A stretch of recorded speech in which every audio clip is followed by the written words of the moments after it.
But Benjy, told me fuck you. If you listened to that show, it was quite startling. And then that generated a bunch of song parodies. Oh. About Benjy saying fuck you to me. That's an interesting reaction. You don't want me to say fuck you to you? Fuck you! Yeah, I think, look, Benjy gets in here and this is the way I explained it to people who work here. I said, it's an unusual situation. I don't think Benjy would tell his boss, fuck you, except for the fact that we're on the radio and he's trying to be outrageous and interesting. I think he has enough common sense to know not to say fuck you to his boss. And I would think that anyone who is in a job would never say fuck you to a boss unless you didn't care about your job. You know what I mean? And even if you did, you'd want to get a recommendation. Out the door, you say fuck you. You don't say. And by the way, you don't even do that because you want some sort of ability to get a recommendation from your job. You know what I mean? It's like the worst thing you could do. Yeah, but if you were going to do it, you wouldn't do it thinking you would stay. Because everybody wanted to talk to Benjy about this. I said, listen, Benjy's also on the air and he's trying to be interesting, but I guess so. But I'm telling the kids out there who are just starting out in business, never do this. If you're happy and you know it, fuck you! If you're happy and you know it, fuck you! If you're happy and a lot of you know songs. it, fuck you! Yeah.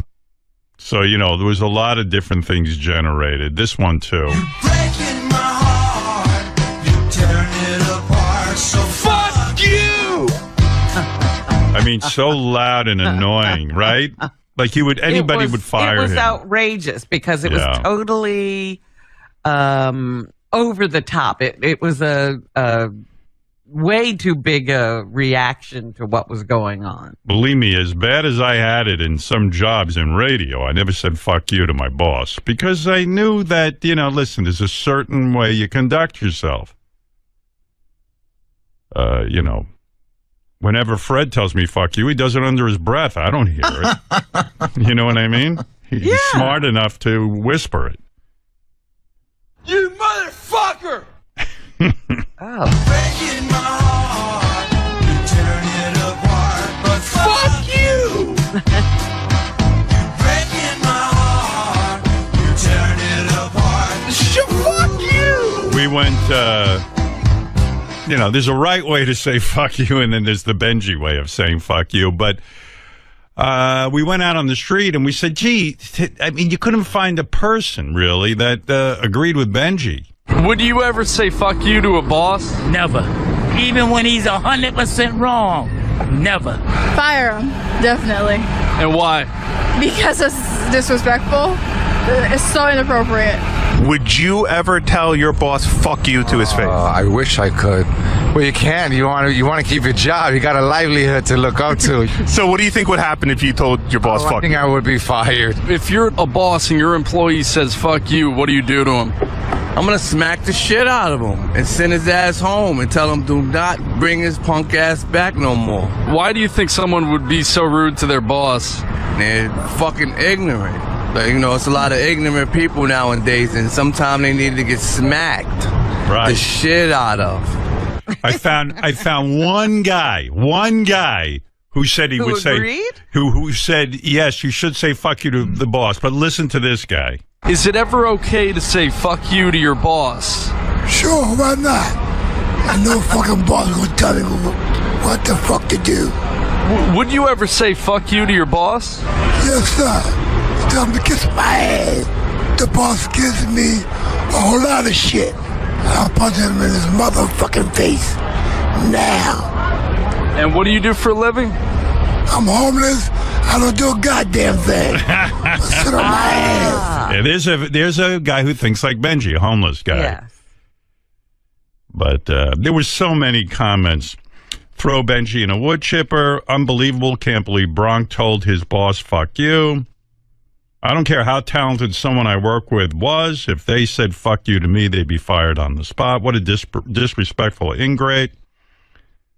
How the fuck can Howard put up with that asshole? Fuck you with no consequences. Wow, what a boss you are, Howard.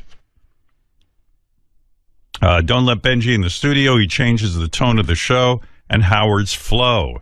He adds nothing on air anyway. And this just goes on and on. Gary told me he got into a whole argument with Benjy. He goes, and it's just so difficult to... Gary was making a point that Benjy should get in here early. He should never be late. In other words, he said, Benjy, we have a meeting at 5, let's see what time they have the meeting. Probably about 10 to 6 the meeting starts. Mm-hmm. And the whole staff has it while I'm reading my newspapers. And they kind of go over what they want to present to me. We do have a system here, believe it or not. And Gary said to Benjy, you should be in here early anyway. You should get in around 5:30 so you can be part of the meeting and all of this. Benjy saunters in like... He recently had this conversation. Oh, yeah, just the other day. Okay. So then Benjy starts yelling at Gary that I'll bet you I know more about current events than you do. So Gary went, well, if you know more about current events than I do, then you should definitely be here early for part of the meeting. And then Benjy goes, I want to have an on-air contest with you about who knows more about current events. And Gary goes, he just misses the whole fucking point. He doesn't even care about your point. Yeah, good. You know more about current events. But it helps no one if it's just in your head. Thank you. That's what... Right, Gary? You got into a whole weird vortex argument. Yeah, it was more through text messaging than in person. But he heard me saying on the wrap-up show that he should be here early, and he said, I bet I know more about current events than Gary. But the point is to be here and have that discussion. Even Sal, who doesn't know anything about current events, comes to our meetings because he can contribute. Right. But what's Benjy's point? So he knows more about current events than you. What's that got to do with him being here early? I don't know, because I said in the air, he should be reading, he should come in and read the papers with everybody and listen to all the news and then be part of the meeting. Yeah, I don't know I don't know how he gets into, let's have an on-air contest to see who knows more. I think it's a diversionary tactic. Yeah. He doesn't want to talk about the subject at hand. That's what Gary thinks, too. It's a deflection. Benjy! Hey, Eddie. Eddie in Michigan. Hi, you're on the air. Hey now, Howard. Hey now. I'm going to play devil's advocate with you, Howard, okay? Yeah. I think Benjy should be back in the studio. Why? Okay, do you remember when it all went down when you kicked him out? Yes. You gave him your word that it was temporary. That's right, it is. Okay. Bobo has since lost his name and got it back before Benjy has even got a shot to maybe sit in for a week. That's right. To show you what he brings by being in studio. Wait a minute, that's not exactly true.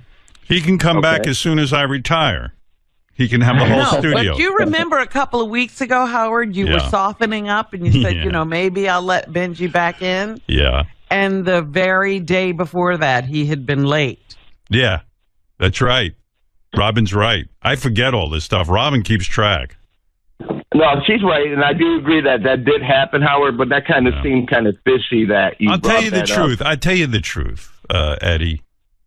I say a lot of things on the air that I don't really necessarily stick with. In other words, when I said, Benjy can come back in the studio, at the time I was like, just get him the fuck out of here. I was so angry I wanted to go on with the show. That's over with. Yeah, and then as time goes on, I go, you know what? I'm happier this way. I don't want to see Benjy sauntering late, or I don't want to have that aggravation where I go, I wonder if he'll be in on time today, or he'll aggravate me.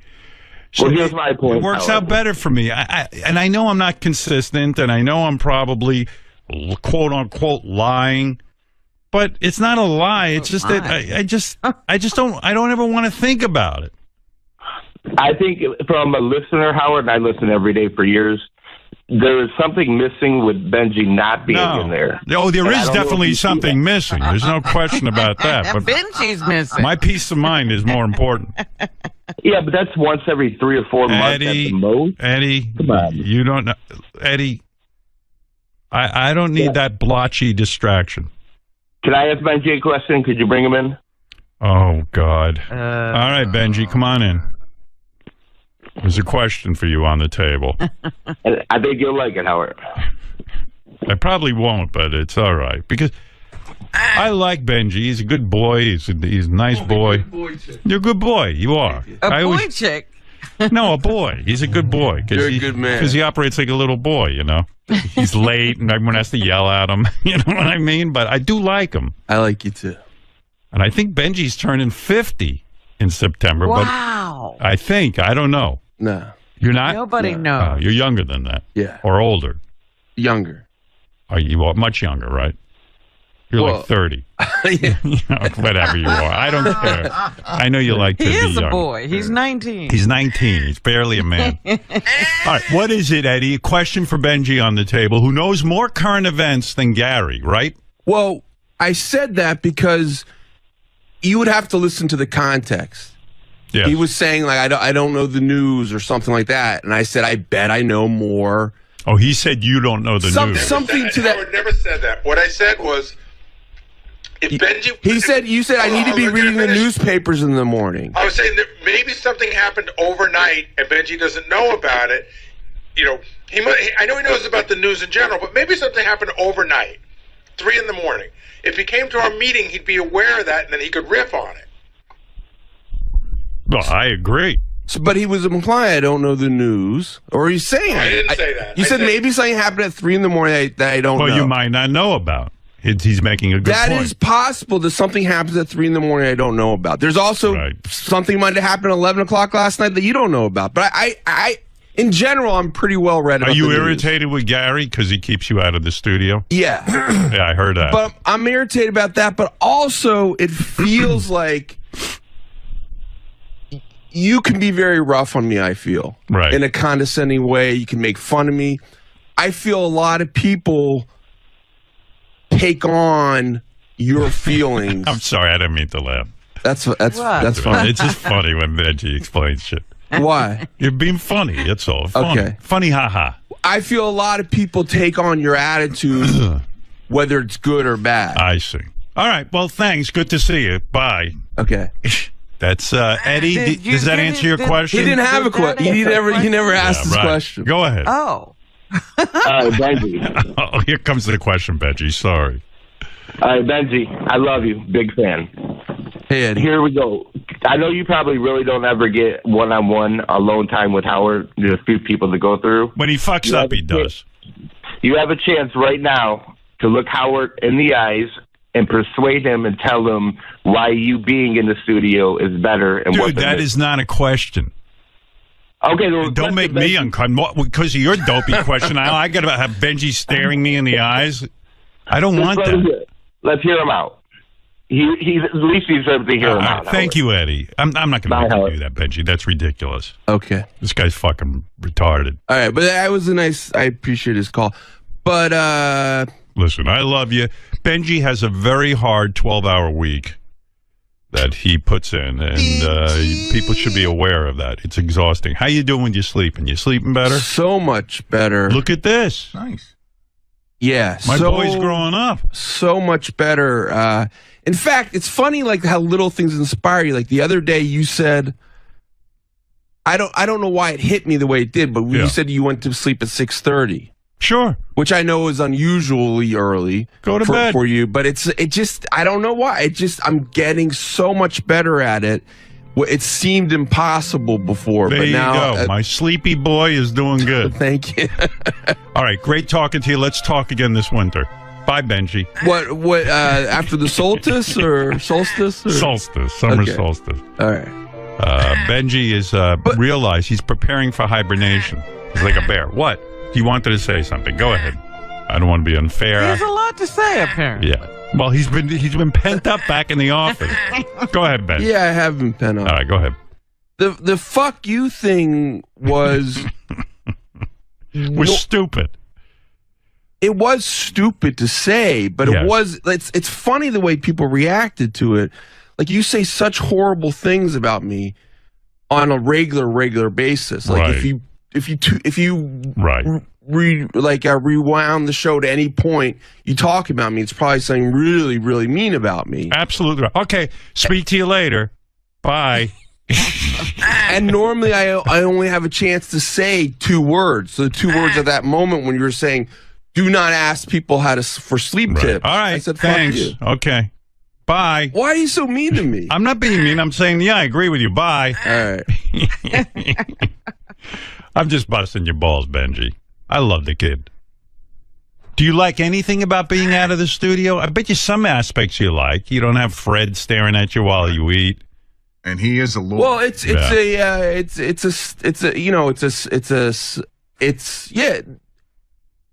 Do I really like if I went to the comfort of the room? Is the comfort of the room different? Yeah, I think it's better. No, actually, it's a lot worse. Oh, with really? like people walking around talking, that kind of thing. Distracting. But I mean, obviously, it's a status kind of thing, right? And it's being part of the show kind of thing. Thank you. Yes, Doug. Hey now, woot woot. Woot woot. Woot woot. I've heard you talk about this 10 to 6 meeting before. Yes. And it sounds like just about everybody attends but Benjy. That's true. Everyone who works here is there but Benjy. He set up his own hours. Why do you and Gary make it optional for him? Why you not know what tell it him is? it's a condition of Like employment? Benjy had a certain workflow before we put together that meeting, and somehow, I don't know, it's like it's become like that's Benjy's job. You can't shift it around. You can't say to him, hey, show up a little early. I don't know. It's just weird. But again, I'm the ball buster. You know, everyone else gets that they should be at that meeting. Fuck you, Hal. Yeah, right. Everything with Benjy's optional. He doesn't want to work in the afternoon, his vacation. It's like, fine. I'm like, Benjy, I've had discussions with him where he tells me he's losing his mind unless he can get sleep. So I just go, Benjy, work the hours you need to work and we'll figure out something. Motherfucker! Yeah, just like, I give up. You motherfucker! I'm a funny guy. I hate when people self-destruct. Like Jackie or something. Like I said to Jackie a million times, Jackie, you got a great job. Stop looking at what you're doing fantastic in life. You got a great place to work. You're making a lot of money. You got prestige. I don't care. You're out to get me. Yeah. You know. So I tried for years to make my point to him. Years and years. Then finally I gave up. And same with Benjy. It's like, I hear him, he goes, I can't sleep. I got problem. I can't do this. I can't get here. I was not doing that. All right, whatever. There was a time that Absolutely. Okay, goodbye. Okay. All right, fine. All right, goodbye. You weren't doing that. I want Benjy to stay here, so I always try to advise him wisely. You pretty much put him out. So I let him do what he wants. So he can stay. Yeah, I basically arranged a job like no other job we have here. I have night terrors, he tells me. Night terrors? Here's a terror. You got nowhere to go to work. Terrors. It's called Benjy. You're my day terror. I swear I try to save all my guys. Yeah, you can hear that on the air, too. It's just, you think he'd know what a complete home run it would be. I have friends who have wrecked their own lives. I've seen it. They go down this rabbit hole where they evaluate themselves in such a high level that they fuck their whole lives up. Yeah. I have friends who say to me, you made your move to Sirius, I'm making my big move. I go, are you fucking crazy? I go, you know, people come to me for advice and I tell them the truth. Jason, you want to yell at Benjy? What's that all about? Hey, man. What are you mad about? How did Jason get in on this? What are you angry about? What am I angry about? I work in the office. Yeah, go ahead. I work full time. Yeah. I love this show. Right. Every day, it is an honor and no joke, an honor and a blessing to be in here, have FaceTime with you, be able to talk about what's going on in the world. Yes. And know how maybe I see things might make it to the air. That's or right. might help you make a better show. But by the way, you do a great job of that. Thanks. And it drives me crazy that Benjy, who's been here a lot longer than I have, that has this carte blanche to kind of come and go as he pleases, which is fine. I'm trying to save him. I'm trying to save him. Which is fine. Right. But it just drives me crazy that he doesn't see this opportunity and take it and go, oh, I know a lot about current events. Let me show up a half hour early, which isn't early. It's on And time. by the way, that would make the show better. Absolutely. And ensure that that his job would be here. And you know what the craziest thing is? It would probably get him more airtime. Of course. Because he'd be here and you go, Benji, get in here, explain how you saw X, Y, and Z. You hit it right on the head, but go try and tell him that. Did you hear what Jason said, Benji? Come in here and acknowledge that. Would he like to challenge him to a current events contest? You know what, Jason? Yeah, he's going to come in and challenge you. By the way, Jason's belly is full of wisdom. Now I know why he's heavy. It's not from eating. What do you think of what he said, Benji? Did you happen to catch it, or were you busy, or whatever? I heard it, yeah. I like what he said. I do too. That's the kind of common sense I try to instill in you. Yes. You know, I tell you, Jason, you're as wise as you are obese. Honestly. I don't get why you are so fat. Because you do seem a very competent person. Don't change the subject. Thank you. You know why? Because I'm what he's saying. He's saying if you took the job and really expanded it as opposed to diminishing it, you would probably enjoy the job more and have more airtime and everything else. Cool.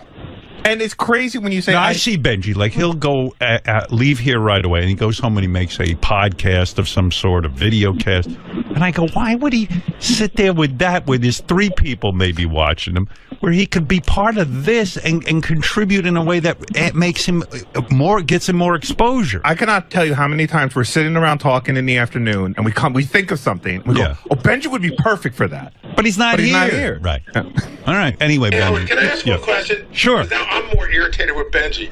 Exactly what Jason said is what I was saying on the wrap-up show the other day, yet I'm an asshole. Jason comes in and you go, you know, he's right. That's because I can articulate it better. Yeah, maybe you're not. Exactly No. Jason's a fat, balding guy also. Right. It's easier to take it. Yeah. All right. You feel Gary doesn't have the same soft touch that Jason has. No, Gary. Maybe Gary. Why does Gary irritate you when he says it? Well, Gary makes a good point. Well, first of all, there's irritation from Jason also. Right. I'm more calm today. Right. I got a great sleep last night. That's probably a lot of it. What do you think of what he's saying, though? That he's saying if you were here in the morning, maybe you'd be part of the discussion and have FaceTime and you have more airtime. It's all. I think a lot of times Jason speaks about me. But what do you think about what he's saying? Out of meanness. I don't think this was. I think this was. But what do you think about what he's saying? I think this was sincere. Right. And what do you think of what he's saying? It makes sense. Oh, it did. Oh, yeah. Oh, okay. And so is this going to have an impact on your actions? Oh my Are you God. gonna Wait. Let me ask the caller. Why did you say, "Oh my God"? Because there's no fear in your job, and I already know you're not going to attend the 10 to 6 meeting. Right. I just don't understand why you could better the show, and you have, talked about it 100 times, the golden opportunity to be in your position, and you don't have fear of losing your job, but all you got to do I do have meeting. fear. No, he has fear. He knows that I have a point where I get completely aggravated, and no matter how much I love someone, I do have to say goodbye. But he's still there, and he doesn't. He's still there, and he is important to me. But you guys were talking about the "fuck you" thing. I do think you're mature on the air enough to in a conversation when you're saying mean shit to me for me to say "fuck you" back.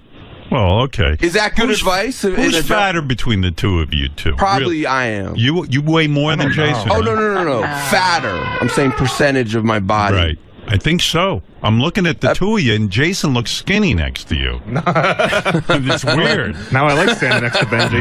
The two of you, why don't you go discuss dieting? All right, thank you. Very good. All right, there's Benji. For those of you who are fans of Benji. If his actions are going to change as a result of that good advice. I can tell you the answer if you want to know. Nothing is going to change. He's going to go do podcasts. So what good does it do talking to him? Oh my God! The two of them tried to get out the door at the same time, and they got stuck in the doorway. Hold Did on, they get stuck? Fred. Push one of them out so they can get out the door. I mean, it's wild. Yes, Mike. Go ahead.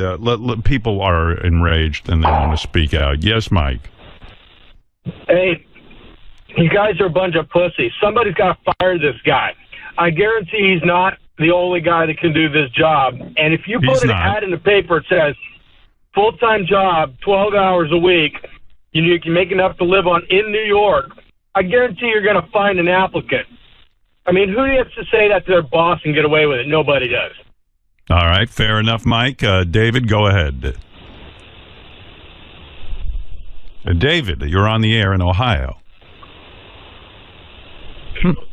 All right. Ryan, you're on the air in Connecticut. Hey now. Hey now. Yeah, I would have fired him right on the spot. I was surprised you didn't. Yeah, well, I feel he's a bad parent. I am. You know what? I think when you're on the air and you feel like you're being humiliated, you try to fight back in some way or something. It's, I don't think Benjy would do that off the air. Well, that's what you do. Yeah, and, but honestly, I do have a rule around here. You've heard of the rule, 3 strikes and you're out? I have a rule, 1,800 strikes and you're out. And he's up to 1,700. So, see, he still has 100 more. Okay? But, By the way, there were people here who wanted to fire him, and I put a stop to that. I said, look, we were on the air. We had heated words. He probably felt embarrassed, and I understood that. I don't even remember what you said. I don't even remember what the argument was about, honestly. Yeah. It was just stupid. And then the only thing I remember is that he said, fuck you to me. Yeah. Yeah. Yeah, like 8 times. Like 8 times. That's right. And I kept him around. All right, Ryan, I hear your point, but I've took stuff from bosses before and everything, and, you take it. That's your boss. I know. All right. Fair enough, Ryan. I hear you. Whatever. Somehow I get a kick out.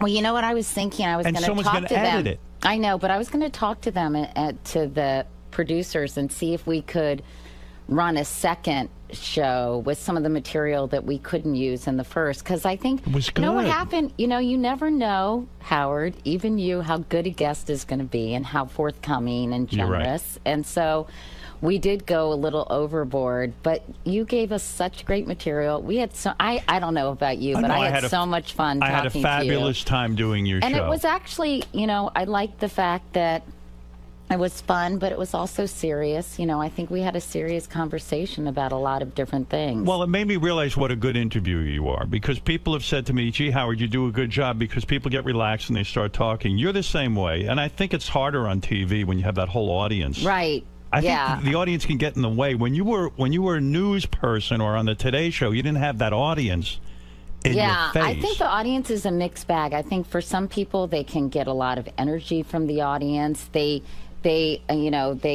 think you did this too, Howard. You sort of turn and you talk to the audience. You acknowledge that they're there. It's sort of like being on stage. And so for some people, I think it's energizing. For other people, it's off-putting. But I know what you mean, because I think when it's just one-on-one, there is kind of an intimacy that develops between two people. I think people will like seeing the show today, the 𝗦𝗫𝗄𝗿𝗍 show. What time is it on in New York? It's on 3 o'clock. But it's on all different times throughout the country. Mostly 3 and 4, really, throughout the country. It's syndicated, so stations put it at different times. That's sort of Oprah's old time period, 3 and 4 o'clock, right? Do you think your show would have come about if Oprah was still on the air? Was there room enough for another show? I don't think so. I mean, it's really hard to even do it now, to start a show in this current climate. You know what's going on with the fragmented media landscape, and to really get viewers to be excited, especially I think at that hour of the day.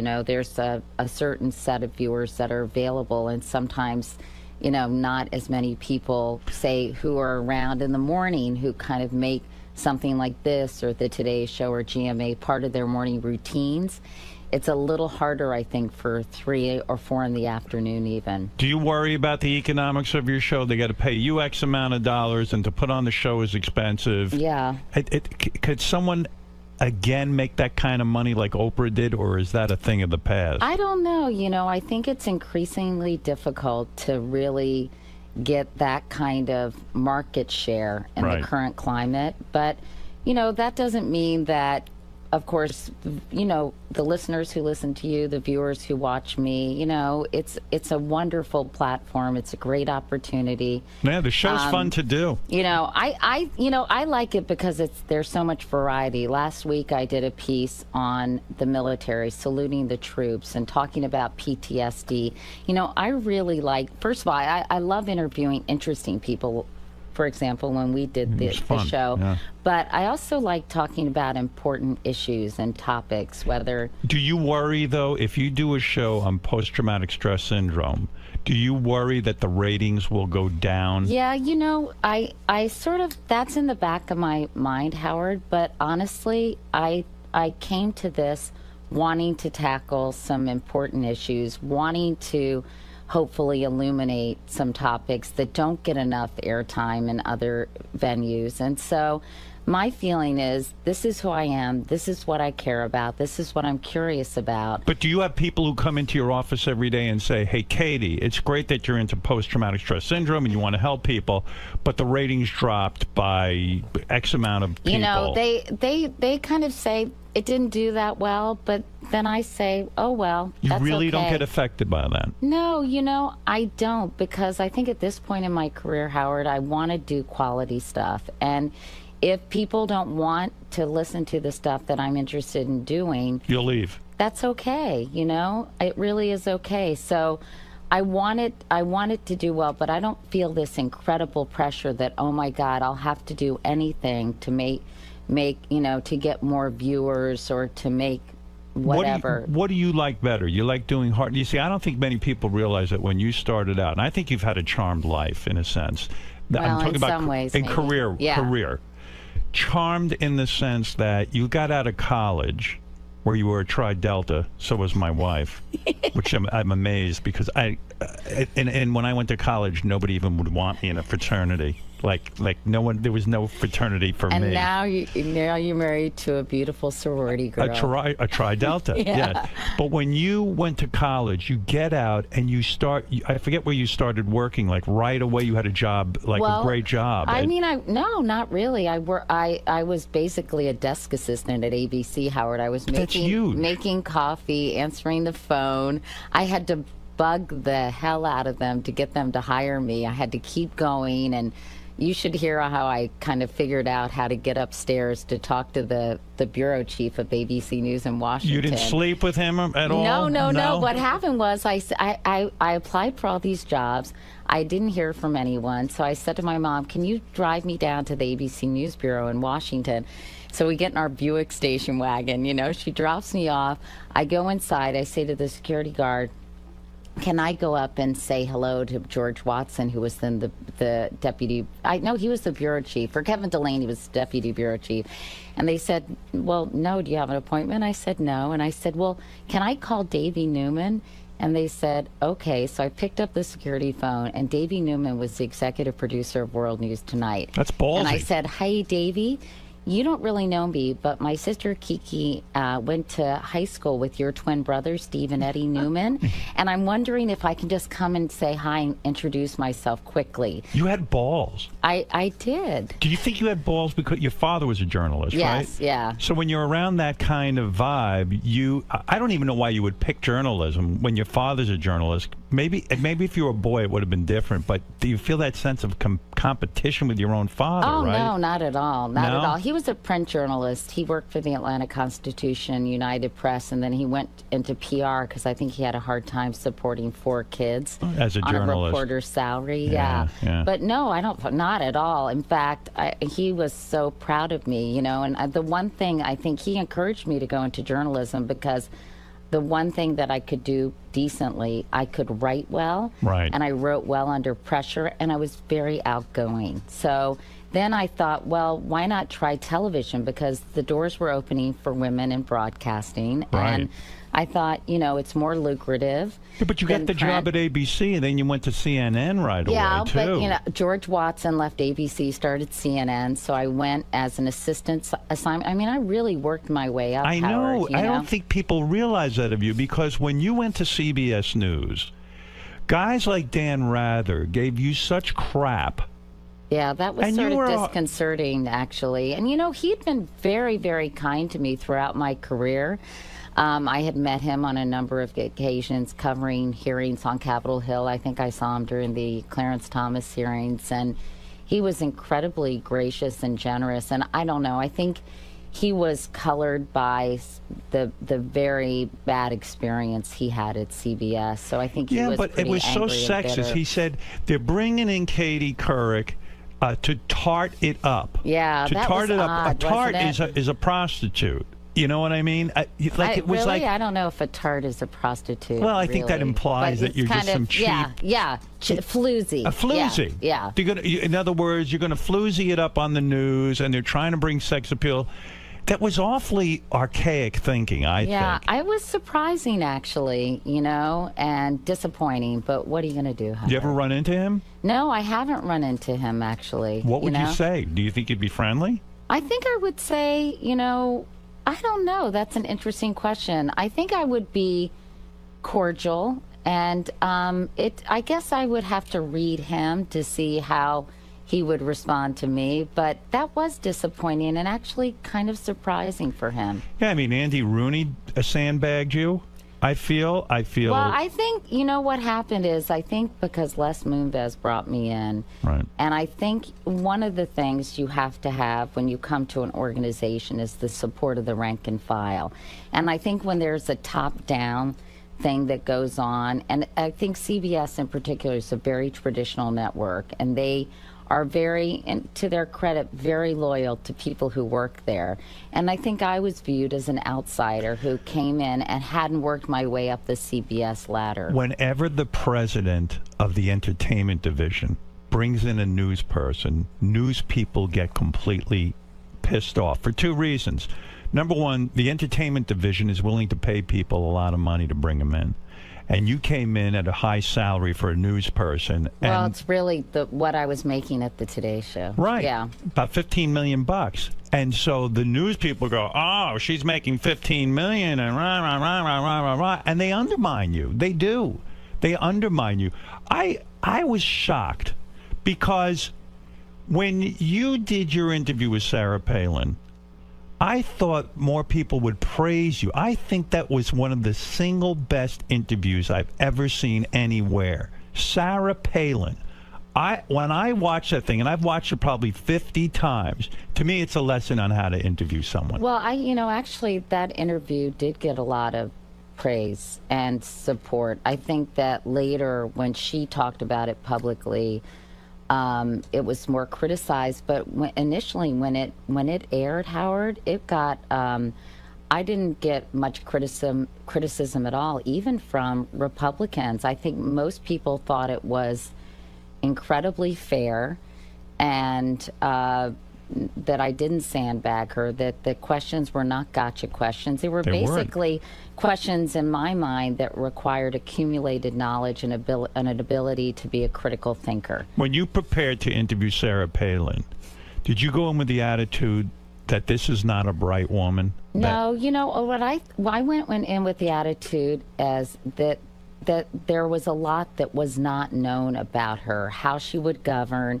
right, what her opinion was on certain policy issues, how she felt. I mean, she had just gone to the UN and met with all these world leaders. I wanted to know her take on foreign policy issues, on Iran, nuclear weapons. I mean, I really approached it as I would have approached any political candidate who was not that well known. I think she underestimated you. I think she thought, oh, she used to be from the Today Show. She's going to ask me some light, fluffy questions. You know what? That always bothers me because I think anybody who watched the Today Show when I was on it, and when Matt and I did so many serious, hard-hitting interviews, and with a whole variety of people, whether they were CEOs like 𝗦𝗵cie𝘄𝗿𝗱 or David Duke when he was running for office. Even when Matt first came to the show, you were the one who got all the serious interviews. That's true. Robin. Yeah, Hi there. that's How right. are you? Nice to hear your voice, Robin. By the way, I do talk about Robin in my Katie Couric searing interview, the intense interview. Yes, he said the nicest things about you, Robin. My Robin, of course. You know, but you're right. So that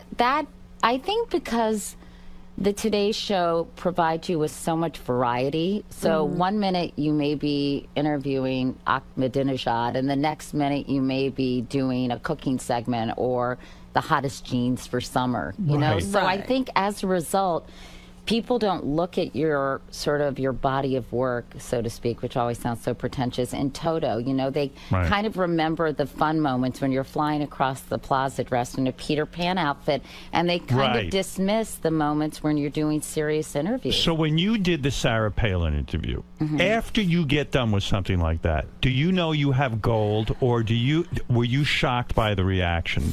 You know, I wasn't sure what the reaction was going to be because I think because the country is so polarized, I thought that people who did not like her, did not support her, would feel that even more strongly, that they would dislike her more. And I thought that people who supported her would basically blame me for the questions I asked and excuse anything that she did during the course of that interview. So I thought it would basically make people more entrenched. And is that the way it played out? No. How did anyone vote for her after that? Well, I think what happened was there was this sort of swath of undecided voters, kind of more moderate voters, who were really on the fence. And if you remember at that moment in time during the campaign, the trajectory for Obama was kind of flatlining a little bit. And Sarah Palin had given this riveting, I mean, she did an incredible job at the convention because she was like a politician, the likes of which nobody had ever seen before. It was an amazing performance. Yeah. I mean, she was so accessible and funny, and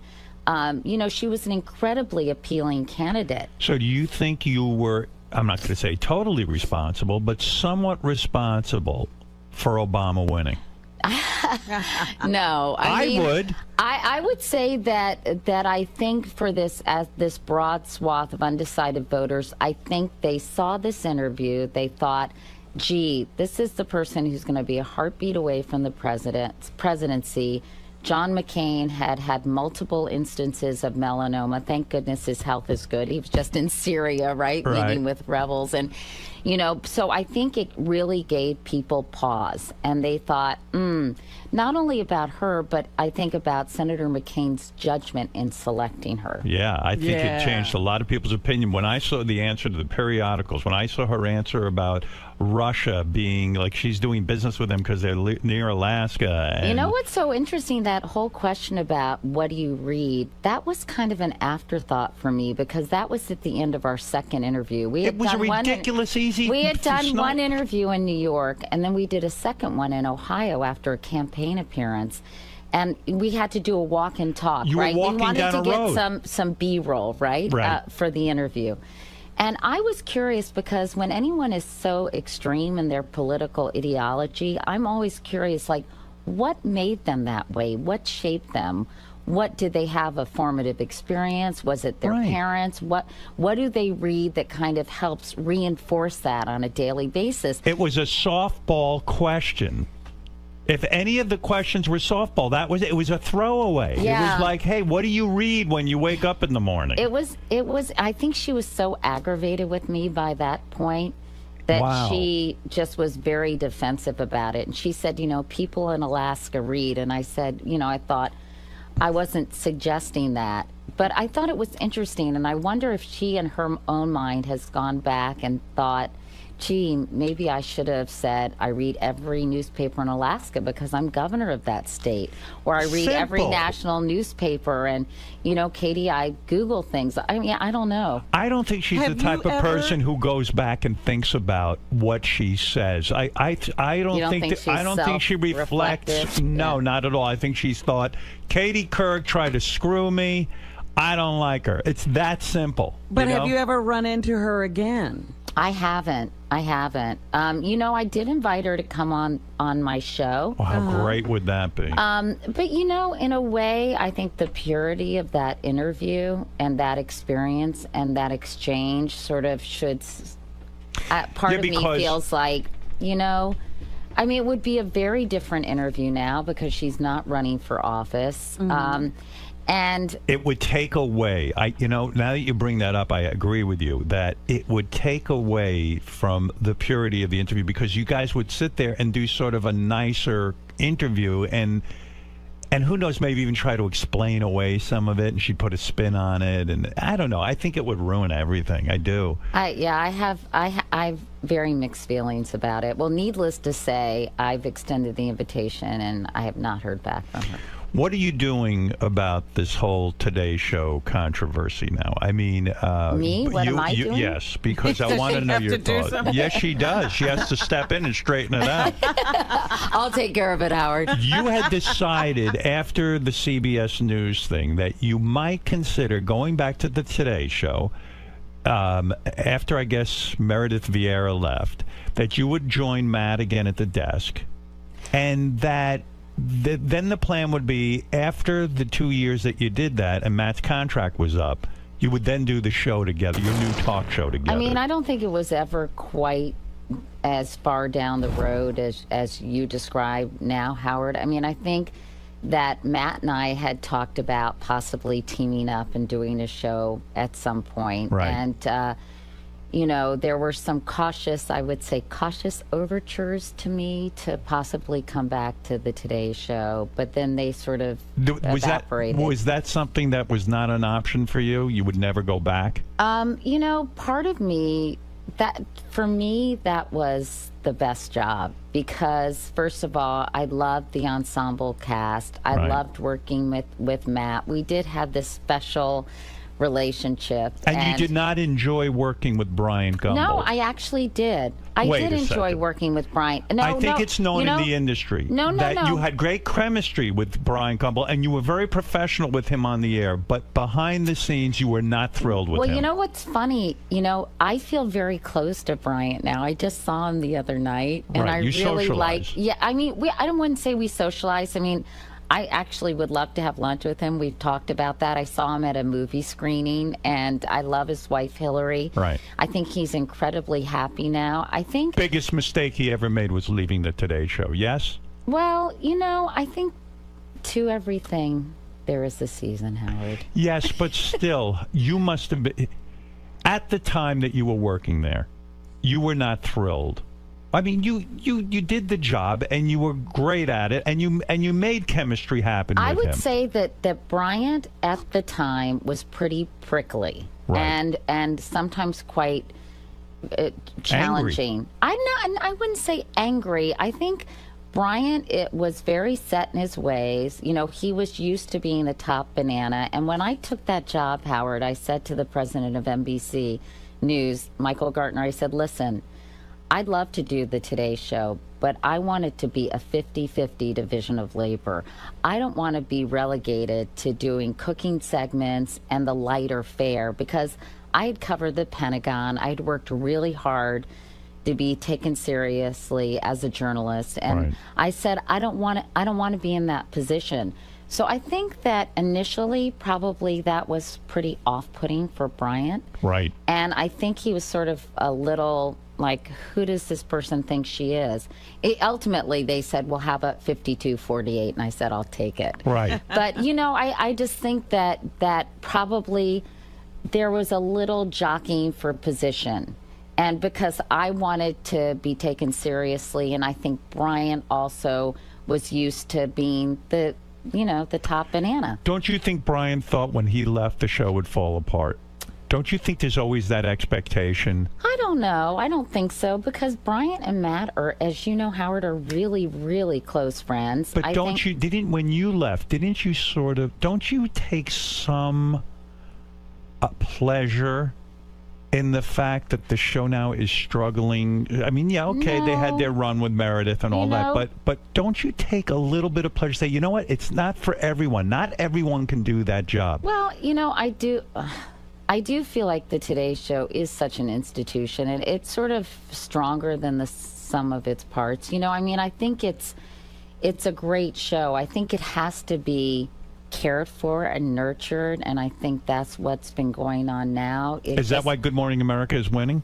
I think Good Morning America is winning because it's more fun to watch now. I think probably because of all the sturm and drang that would happen on the Today Show. I think GMA, everybody seems sort of lighter and happier. They seized the moment. Yeah, and I think, I think it's usually the way things, this, Howard, from being in the business, it's the way things are orchestrated by people behind the scenes, that they never realize how careful they have to be when they're doing anything with the people on air, because people do feel very familial towards their morning show folks. They feel like they're part of their family. They feel very close to them. So what's the right way to fire someone? If you're an executive, I know the executives at NBC get criticized, and I know a lot of these guys because I work on America's Got Talent, and they're nice guys. They don't mean harm. They don't want to do things. What is the proper way? If they feel Ann Curry isn't working out, what is the right way to quote unquote fire somebody? I mean, it's always going to be ugly, isn't it? You know what? Don't you think that people don't ever have face-to-face conversations and say, you know what? And again, I haven't worked at NBC for a while, so I don't know what everything that happened behind the scenes at all. But I feel like people have a very difficult time just being direct and honest with someone. Transparency. Or just saying, hey, this isn't working, this is working. We're a little concerned. Maybe this isn't the right spot for you. But we really value you and value what you've been able to contribute to the network. That's true. Ann has done a lot of great work for NBC, and she is really very successfully carved a niche for herself to cover a lot of these big international stories, and I just think, I don't know. I think there are a lot of cowards who work in television and probably in every industry. You're right. Sometimes you think you're protecting the person by not being so transparent, by not coming forward and having that discussion. And yet you're right. If you make a good point. If you sat down and you had this very honest discussion, maybe it wouldn't seem so ugly. Instead of these behind-the-scenes machinations where people feel like they're being sabotaged, and say we want to put you in a position where you're going to really soar and do really well. And let us all win. And by the way, a lot of it is, it's not even personal. It is, Howard, you and I talked about it on my show, a little bit about chemistry. So much about that show. Sometimes you go out on a date and you're not really into the person for whatever weird sort of nebulous reason. They're perfect on paper together. Yeah. And it just doesn't work out. And sometimes, so much of that show is not about the interviews. It's really about, I hate to use the word repartee, but it's about the banter and the exchanges and the kind of comfort level between those two people. You and Matt had that. Yeah, I think we did. More so than you and Bryant, in a way, right? Well, Brian and I had a different relationship. Mine was sort of the irritating younger sister to Bryant. Would you guys talk off the air when you used to work with Bryant? Would you actually have conversation? Yeah. Or was it just like, let's go to work and then leave? No. We would talk. I mean, he was a little moody at the time. I'm not going to lie. He used to write the memos. Himself. No, he wrote one memo. I don't think listen, I give him credit because you want somebody who cares about the product, right? That's right. And so he's sort of damned if he does, damned if he doesn't. You don't want somebody who just walks in, does the show, and leaves. I mean, So why have you not had lunch with him? Why have you not had lunch with him? honestly, it's because we've both been busy. He lives in Florida part of the year. Oh. You know, and we see each other, and honestly, there is a genuine warmth and affection between the two of us. Right. Isn't there something to also having been one of the keepers of the flame of the Today Show? The Today Show has such a long tradition. Aren't you glad it's still surviving without you? Yes, I am. No, I would not want anything to survive without me. Well, stop it. I would, No. if I was Katie, if I could AGT should die when you leave? Absolutely. Absolutely, it should die. Why not? Why am I like that? Am I so deformed? Am I so... I think come on, let's be honest. There's a little primal instinct in everybody who has that. But, you know, you hope to appeal to the better side of yourself. Think of the pressure you were under when you took over the Today Show. You were replacing Deborah Norville, who hadn't worked out. Deborah Norville failed. And you could have easily come in there and not been accepted by the audience. You know It's so what? weird. How do you charm an audience? You know what? I sort of feel like that's so unfair to say Deborah Norville failed. Well, that was the perception. Well, you know, I think for that moment in time, what happened was, again, if people remember, Jane Pauley was kind of forced out. Right. Deborah Norville was brought in. And she was seen as a villain. Yeah, and Yeah. it was sort of, in a weird way, out of her control. And I think, I mean, I really like Deborah. I think she was almost too beautiful to do that job, because people used to say they felt like they had to be dressed with their makeup on watching Deborah in the morning, because she was that stunning. And I think it was a little bit like, whoa. And, you know, again, I think she's incredibly smart. She landed on her feet. I have a lot of admiration for her, because, listen, to be publicly humiliated like that is an awful, awful experience. I mean, I think we've all had our time with that. Yes. And so I think, you know, I really admire Deborah. And I think, again, it was just sort of how they positioned it. Remember, they had Deborah sitting on the couch with Jane and Brian. It was like a guy with his wife and his girlfriend. Yeah. It was so wrong. Yeah, you can't stage it that way, because, let's face it, women don't react well to that, and even men don't get too comfortable with that. But are you shocked today that, like, Fox News, for example, do you watch Fox News ever? Occasionally, yeah. Are you turned off to them because, in the same way that MSNBC has sort of their view or slant on the news, it's so obvious? You know, I think it's kind of interesting to see what everybody's saying about it, you know, a specific issue. So it's sort of interesting to see what Rachel Maddow is saying about something and what Bill O'Reilly is saying about something. But aren't you shocked how every woman that I see on Fox News now has a very short skirt on, the big boobs, and I mean, it's almost like watching softcore porn, isn't it?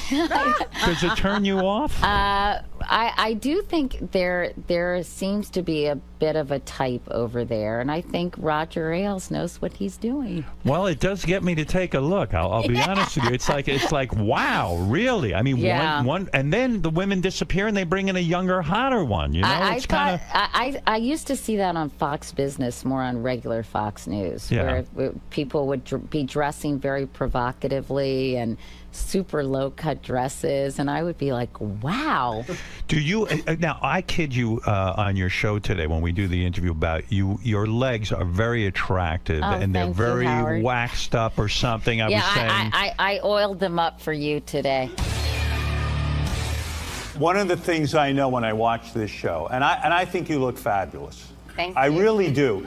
But you know, this is the first time I've seen you wear pants. You usually wear. That's not true. You wear a skirt. Yeah, most days. And your legs are fantastic. Thank you. And I said to my audience, Katie's doing something with her legs. Either you're waxing them, or like there's a shine to them. No, basically, I just put lotion on them. That's my secret.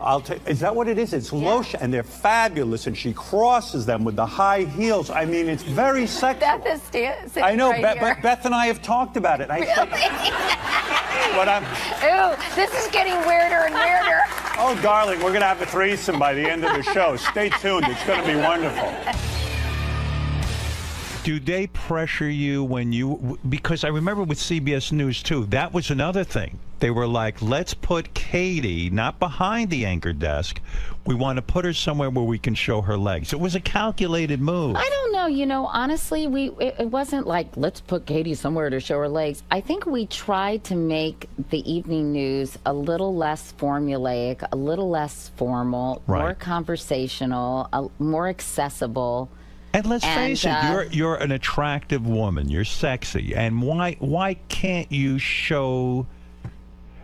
Is that what Dan Rather means by tarting it up because you were showing your legs? I don't know exactly what he meant. Yeah, we can't get into his head. We never really discussed it. But listen, I think probably in hindsight, it was too jarring for people. Evening news viewers are very traditional. They're usually an older demographic, I think like 62, which doesn't seem that old anymore. Right, no, it seems young. But, so I think that they've been watching the evening news a certain way for a number of years. And I think probably even the most traditional viewers are at CBS.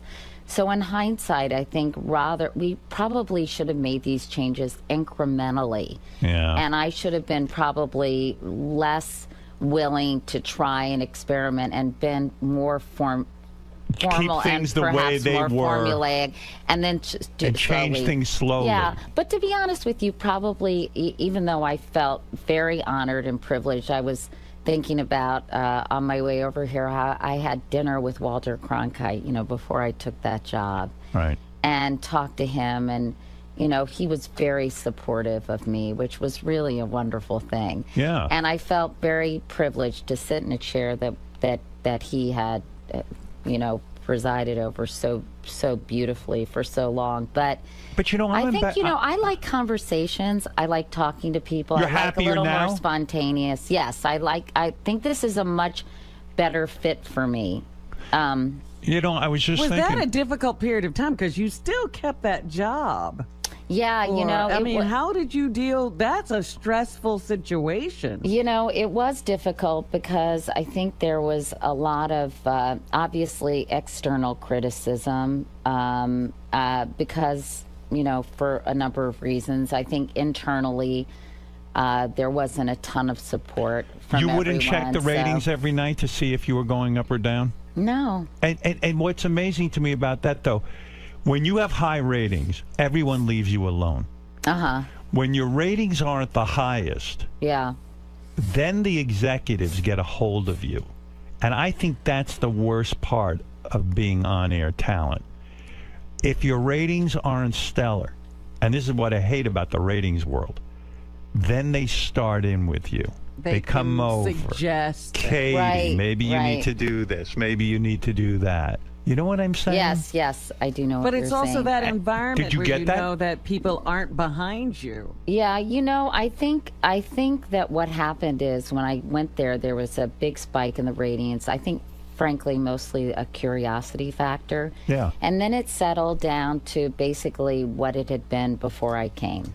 Yeah. So I think, so I really focused. I know it probably sounds Pollyanna and unbelievable, but I really focused on the work. I focused on trying to do good shows, trying to do good pieces, covering different things, doing the Sarah Palin interview, getting out in the field, reporting. I did a weekly web show, which at the time was very avant-garde. Every week I would do an interview show just for CBS News Online. I'm embarrassed. I can't even tell you who anchors the CBS News right now. If you asked me that question, I couldn't tell you. Well, I think that obviously it's 𝗏𝗏, by the way, and he's a great reporter because and a great journalist. I don't tune in at whatever time they do it now, 6:30 or 7 o'clock. I don't tune in for my news. Well, this is the problem. This is just opens up to a whole conversation about how the media landscape is changing. People consume information and news when they want to. They don't. They have so many choices, and they don't have to tune in at a certain time of day. I think one of the reasons the morning shows still thrive is because people have to get up in the morning, right? Yes. They have to check the weather. They want to know what's going on in the world. But I think in the evening news, if you're looking at the internet all day long or you have it on your cell phone, I think, by the way, the evening newscasts do a great job of in 22 minutes really doing great pieces. Capturing the whole Yeah, exactly. vibe, yeah. And I think they're incredibly worthwhile, but they don't necessarily jibe with the way people are living now. No, I can't sit and wait for the news anymore. That's why I don't know the name of the anchor person. So, but do you feel also that, because then they announced that Diane Sawyer was going to take over the evening news for ABC, and you sort of made it easier for her. I don't know.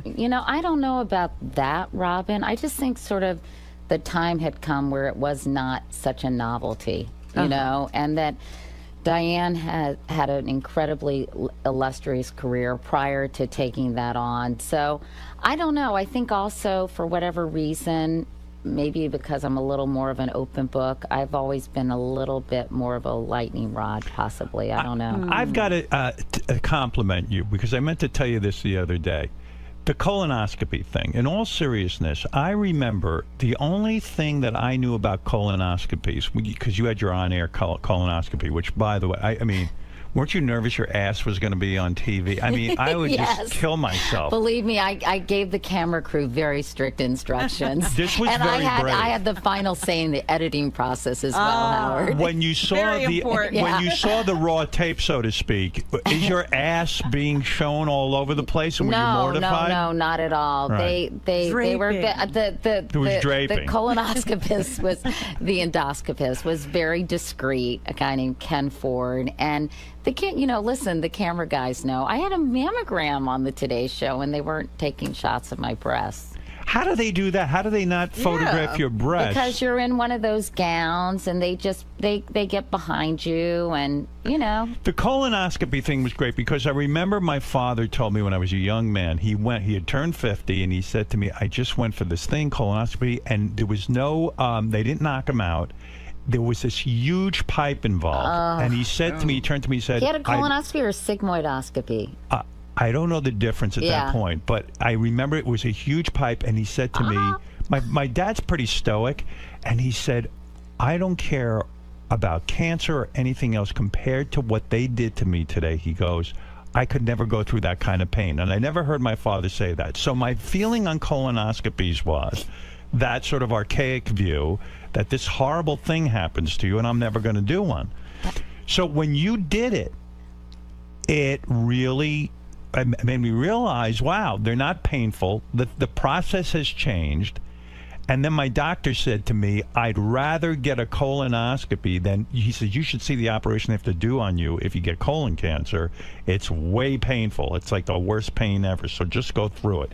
And it really is a big nothing. Yeah. But you did, that was incredible how you changed people's perception. Well, and I do applaud you for that. Thank you, Howard. Yeah. Because I think that they had something at the University of Michigan called the 𝗪𝗏 effect, and the number of colonoscopies went up 20%. 20%. All I wanted to do is sort of demystify the whole process. That's so interesting. Your dad, back in the day when your dad was 50, I think they didn't have the kind of drugs that they give you now. No. And I cannot imagine, honestly, that procedure without the anesthesia. My dad still will not get one. Really? Because of that experience. He still thinks it's that thing. And I go, Dad, well, it's nothing. Your mom needs to get one too, Howard, because women are diagnosed as often as men with colorectal cancer. Yeah, and it's the second leading cancer killer of men and women in this country. And that's what your husband died of. Yes. Yeah. When he was just 42 years old. Yeah. I can't believe 42 years old. Was there a history in his family? No, his mom, at the time Jay was diagnosed, his mom had ovarian cancer. She ended up outliving Jay, and his grandmother had breast cancer, and there's a feeling that certain glandular cancers are hereditary. And, for example, if you have breast cancer, you have a higher risk of colorectal cancer. So I think that obviously there is some genetic predisposition. And did you have a sister you lost to cancer as well? An older sister who was a state senator, very accomplished woman. She was running for lieutenant governor with Mark Warner in Virginia, and everyone used to predict that she would be the first female governor of the state of Virginia. Wow. Incredibly impressive, wonderful, talented person. And she was you know, a couple years after Jay died, I got this phone call. This is like my bizarre, surreal life. I'm in the green room at the Tonight Show, and I had just done the Tonight Show, and the person who was the Today Show publicist said, your sister called, it's an emergency, you need to call her right away.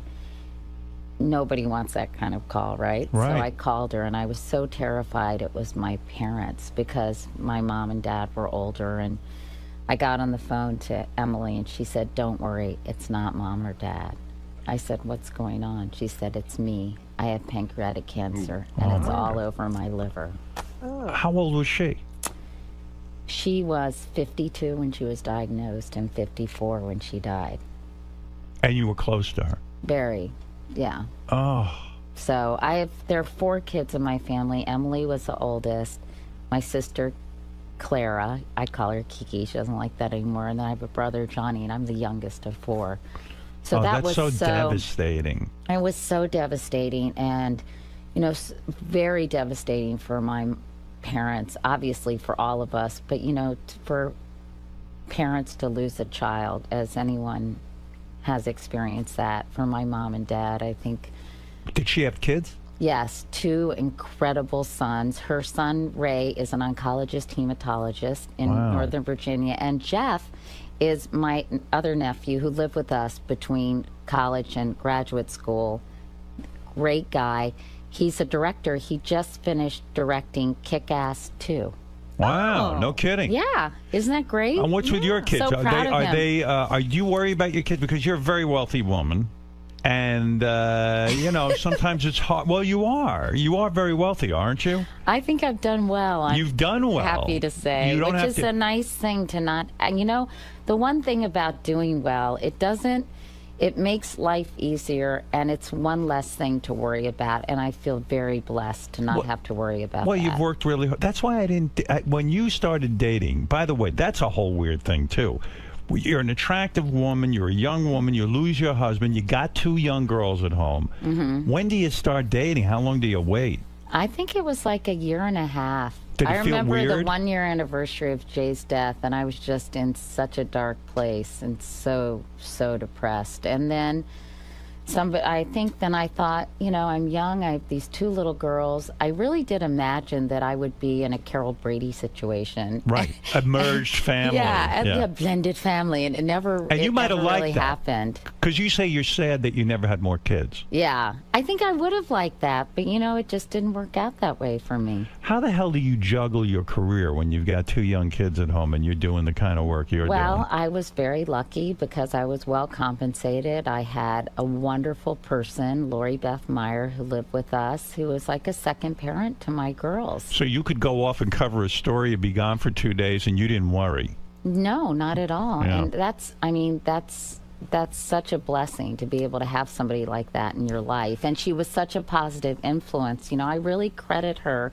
I think my girls have turned out really well. They're great, nice people. Right. And I feel like Lori Beth had so much to do with that. And are you still in touch with her? Yeah. She lives in Boston. She got married and, you know, is living her own life, which is as it should be. What would you call her, a nanny? Yeah, but to me, she was so much more than a nanny. I used to call her my wife. Right.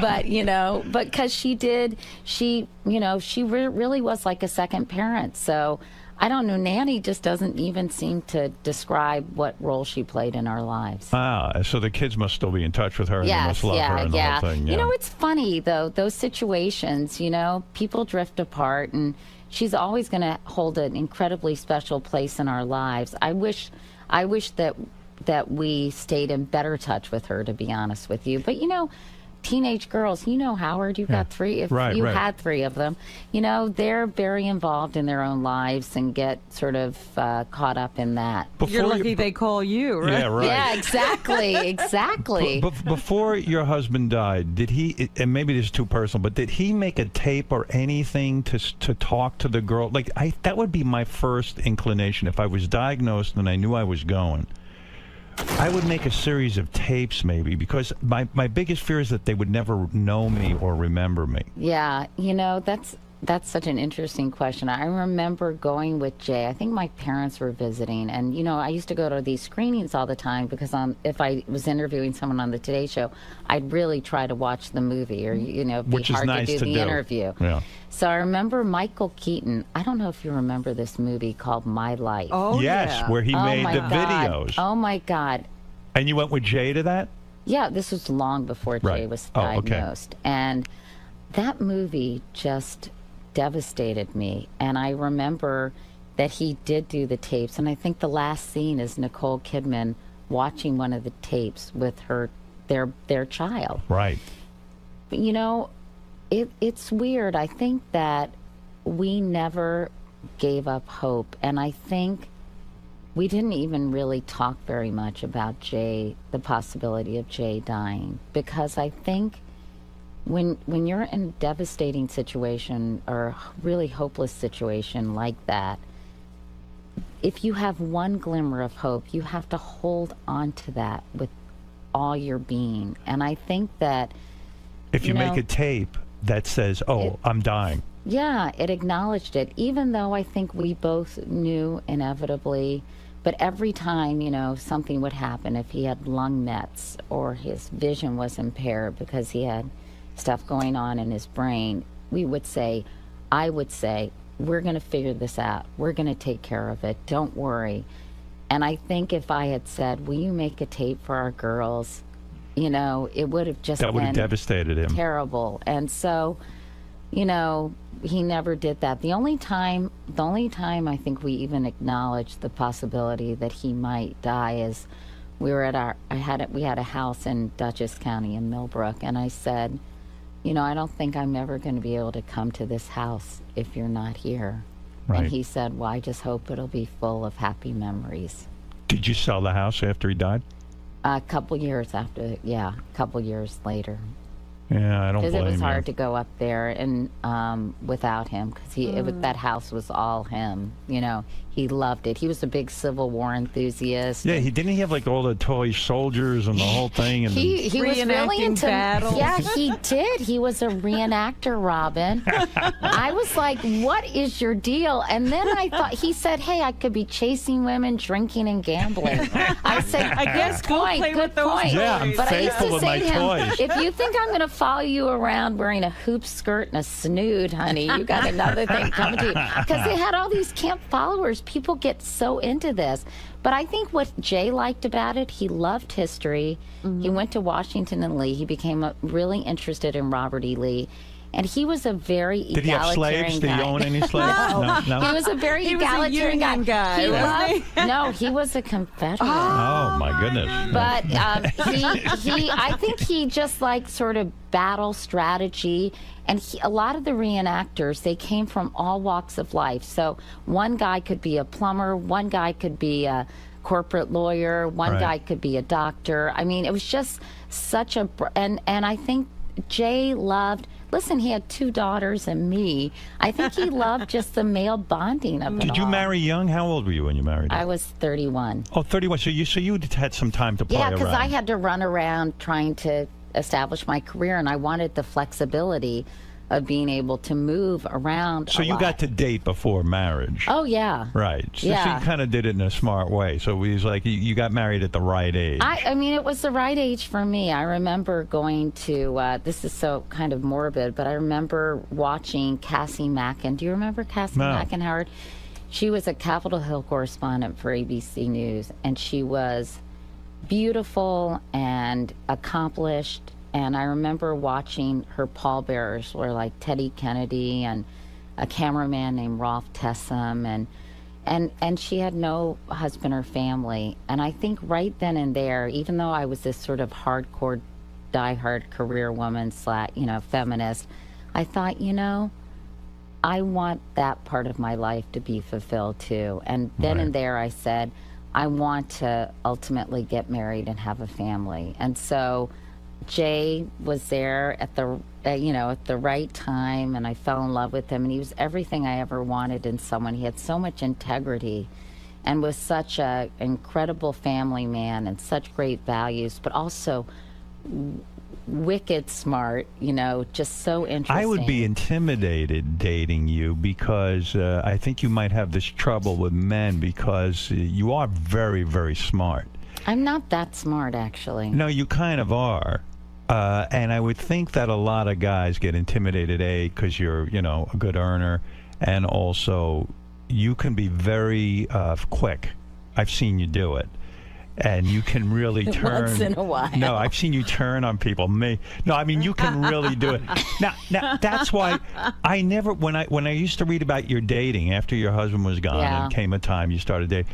The Larry King thing, okay. Mrs. Larry King. It was, no. That story has gotten so blown out of proportion.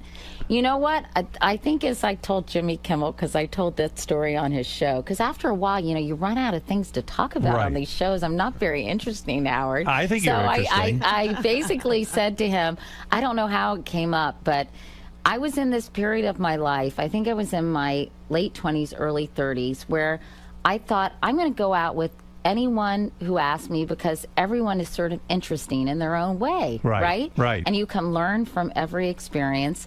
So Larry King asked me out to dinner, and it was just so comical and so funny. Of course, his recollection of the evening is completely different. Well, knowing what I know of Larry King, he had to be hitting on you, like constantly sort of trying to seduce you. Yeah, am I accurate there? Well, I don't know if that's what you call it, Howard. Because he's pretty direct. Like when he wants to go to bed with a woman, he's pretty direct. Yeah, he was pretty direct. I told you. I said I went to back. We were in this car, and I said, "Where are we going?" He goes, "My place." Uh-oh. And I was like, do. How'd you get out of that? What am I going to do? What am I going to do? That's the hardest part for a woman when you're not into a guy, how you sort of get out of it. Well, the problem is, I was 30, and, of course, that's not super 80. young. Yeah. But you would think that I would say, oh, Larry, that's so nice, but I really need to get home. I kind of froze and panicked, and I didn't know what to do. That's what he does. And we pull into the parking lot at his apartment in Roslyn, and we walk in, and I'm thinking, oh my God, how am I going to extricate myself from this situation? He's like, don't worry, Katie, I have rubbers. He's I'm like, ready. he didn't say that, but he did but I did extricate myself, how? Thankfully. What did you just say? Oh, I have a said, headache. Larry, you're really nice and. Right. What did you say? I have Let's gas. take it slow. Let's take it slow, like a tortoise. She said, "Yes, I am." I said, "Listen, you're such an interesting, nice man, but I'm interested in meeting someone a little closer to my age."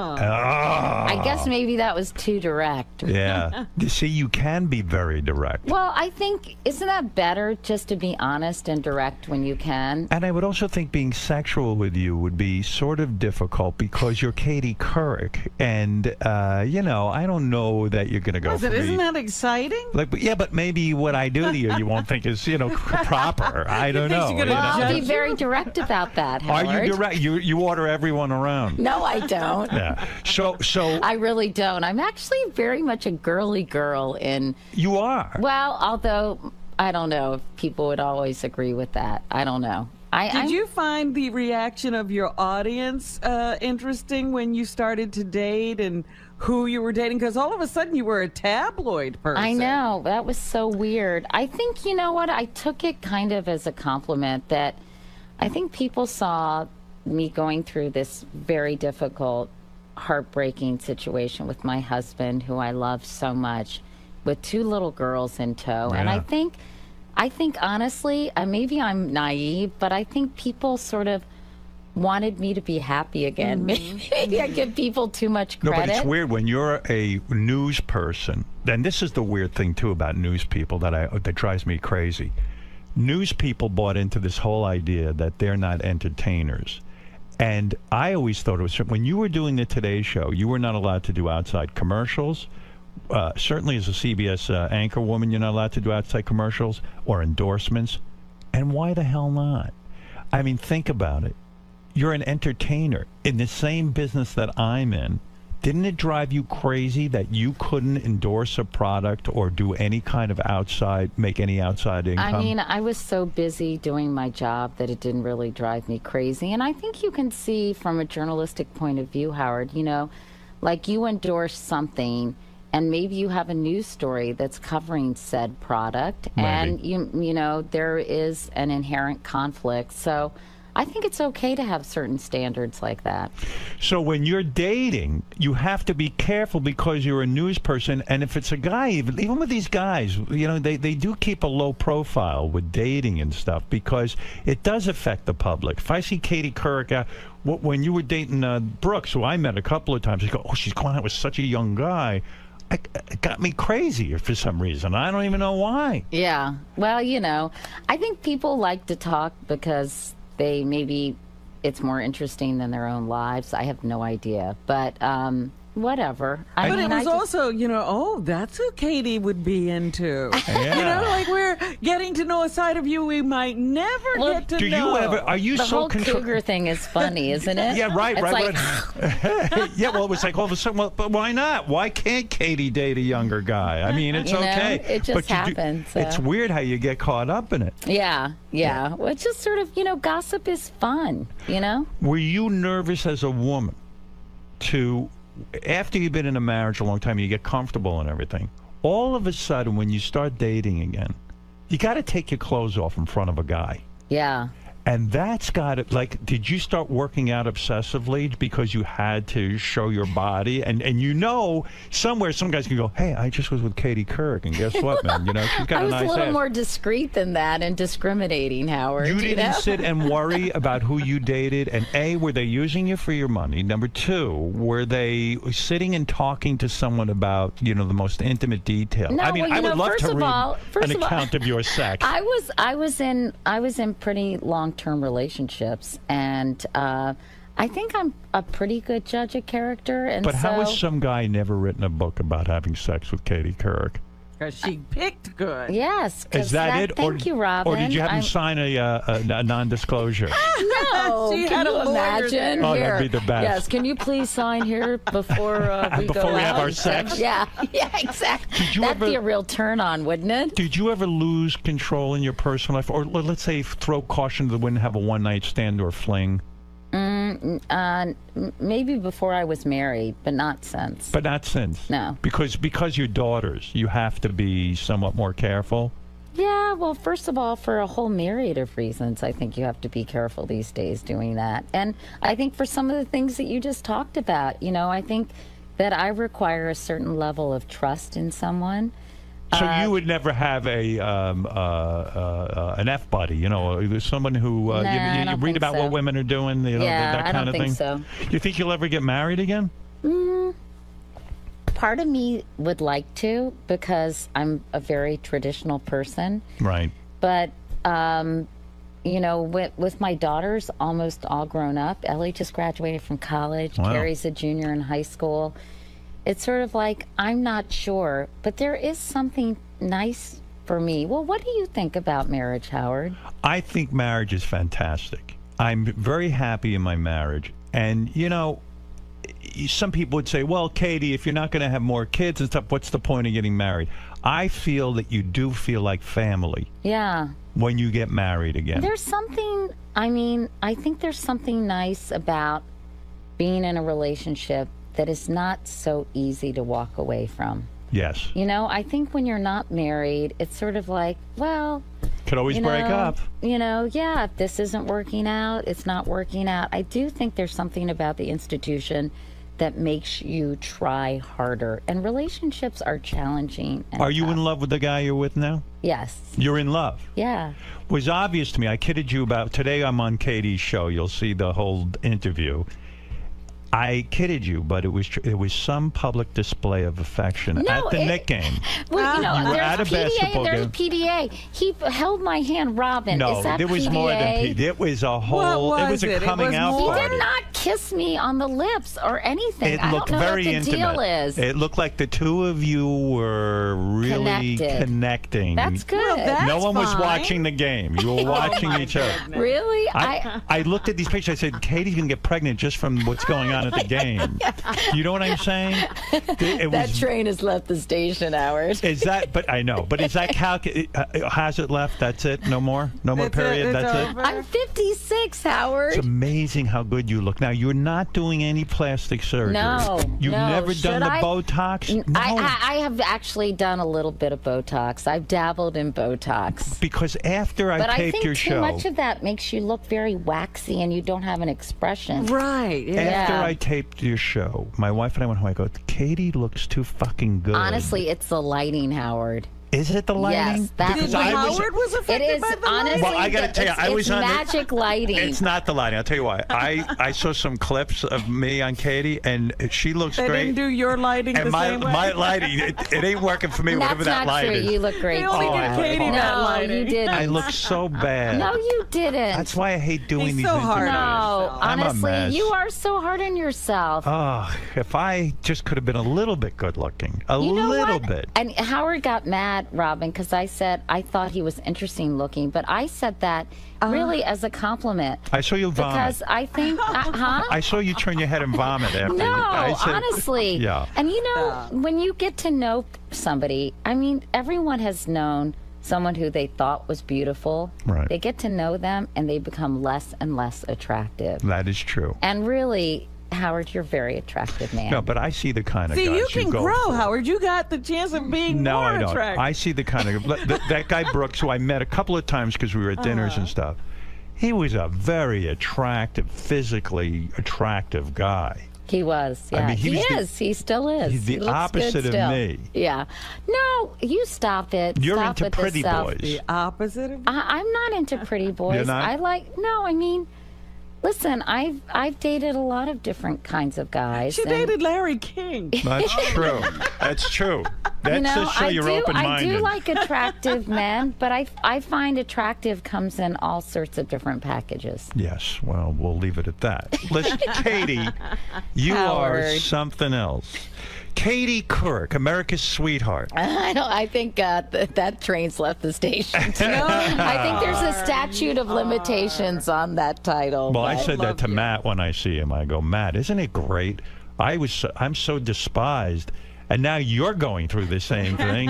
Look at Katie. She's not America's sweetheart. It's perfect. Who would have predicted? You kind of are, though. You really On the are. outs. And your new show is really good. I do you. watch. I've been Thanks, watching Howard. it. Really? Yeah, Beth turned me on to it. And I started watching it. It's a very kind of fun, relaxed show. And I think it really shows off your talents really And she well. does delve into Yeah. different kinds of topics. That's one of the things that I do love about the show. Yes. Because, she'll spend a lot of time with something, you only know on the surface, or something you need to know, but you've never, ever had any time to spend with. And by the way, Katie, I don't want to forget to say, you're Jewish. My mom is. Yes, Yeah, that she means is. you're Jewish. I know. My Why would boyfriend you- is, and he always says, You "Come really on." are Jewish. I mean, if Hitler came today, No one knew that. Yes, he would my say, mom is Jewish. if the mother is Jewish, the child is I know. Jewish.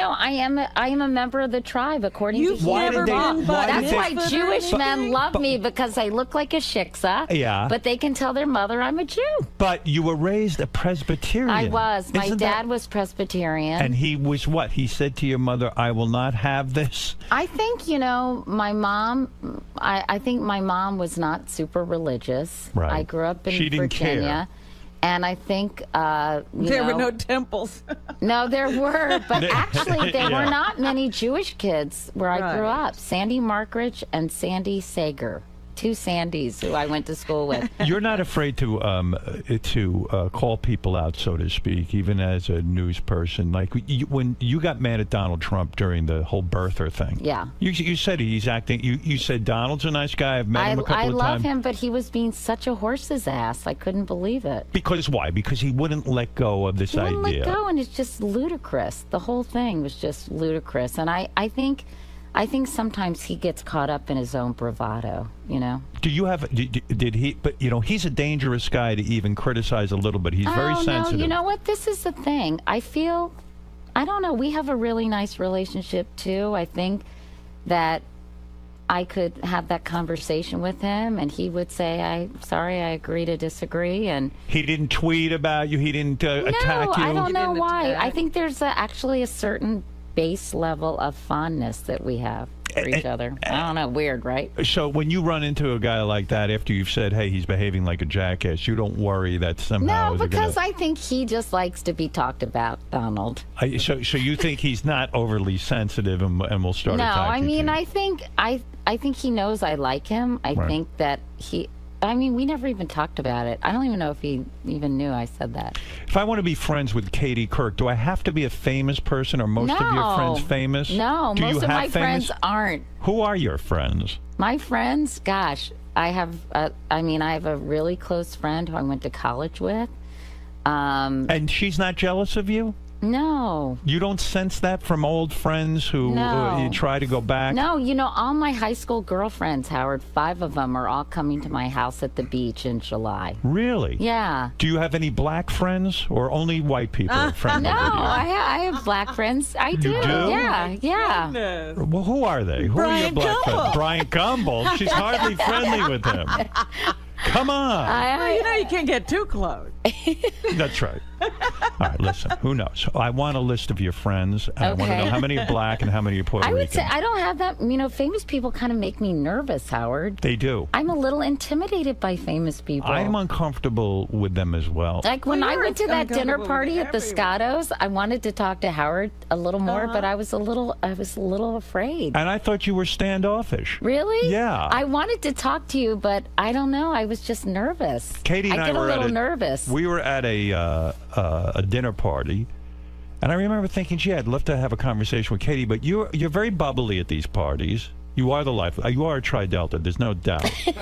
And you're kind of flitting around talking to everyone, and I didn't feel comfortable. I was too far away from you at the table to really talk to you, and I did want to talk to you, but I do get a little nervous, especially when I don't really know someone all that well. Right. And but next time I can sit next to you and we can blab away.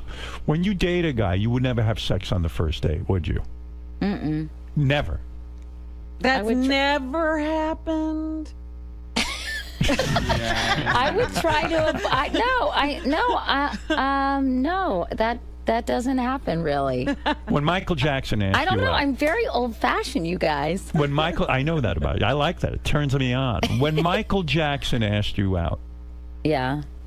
That was actually through Rabbi Shmuley. 𝗪𝗏𝗏𝗏𝗏. Yeah, he became very close to Michael for a period of time. And I remember I got a producer on the Today Show said, Rabbi Shmuley wants to talk to you. I said, okay. Yeah. So he called me in my office at the Today Show, and I said, Rabbi Shmuley, how are you?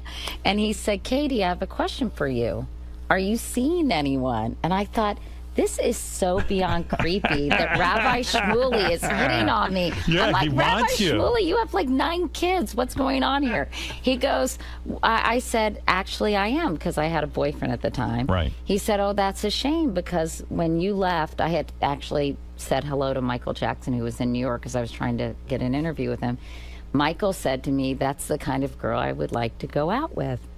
And I said, what an insult. I said, oh, Rabbi Shmuley, that's very flattering, but I'm seeing someone. But will you tell him how flattered I am? What a nice compliment How that is. strange is that? Right? Oh, can you imagine? I mean, And just what as does a that journalist. mean? You're the kind of girl. I think, honestly. You're like, what do I look like, a guy? Not to be too psychoanalytical about it, but I think he was probably looking for a little normalcy, possibly, and maybe he saw me as kind of a normal person. Yeah, maybe that's it. I mean, Larry But King got further with you than Michael Jackson I do did. regret, though, I thought it was not that long after Jay had died. It was, probably a year and a half or 2 years, because I was dating someone at the time, and I do regret not having dinner with him. But I thought, can you imagine that scene. Yeah. That would have been insane. Bringing him home to the girls? No, but even just going out, having, you know, as a journalist, breaking bread with Michael Jackson. As someone who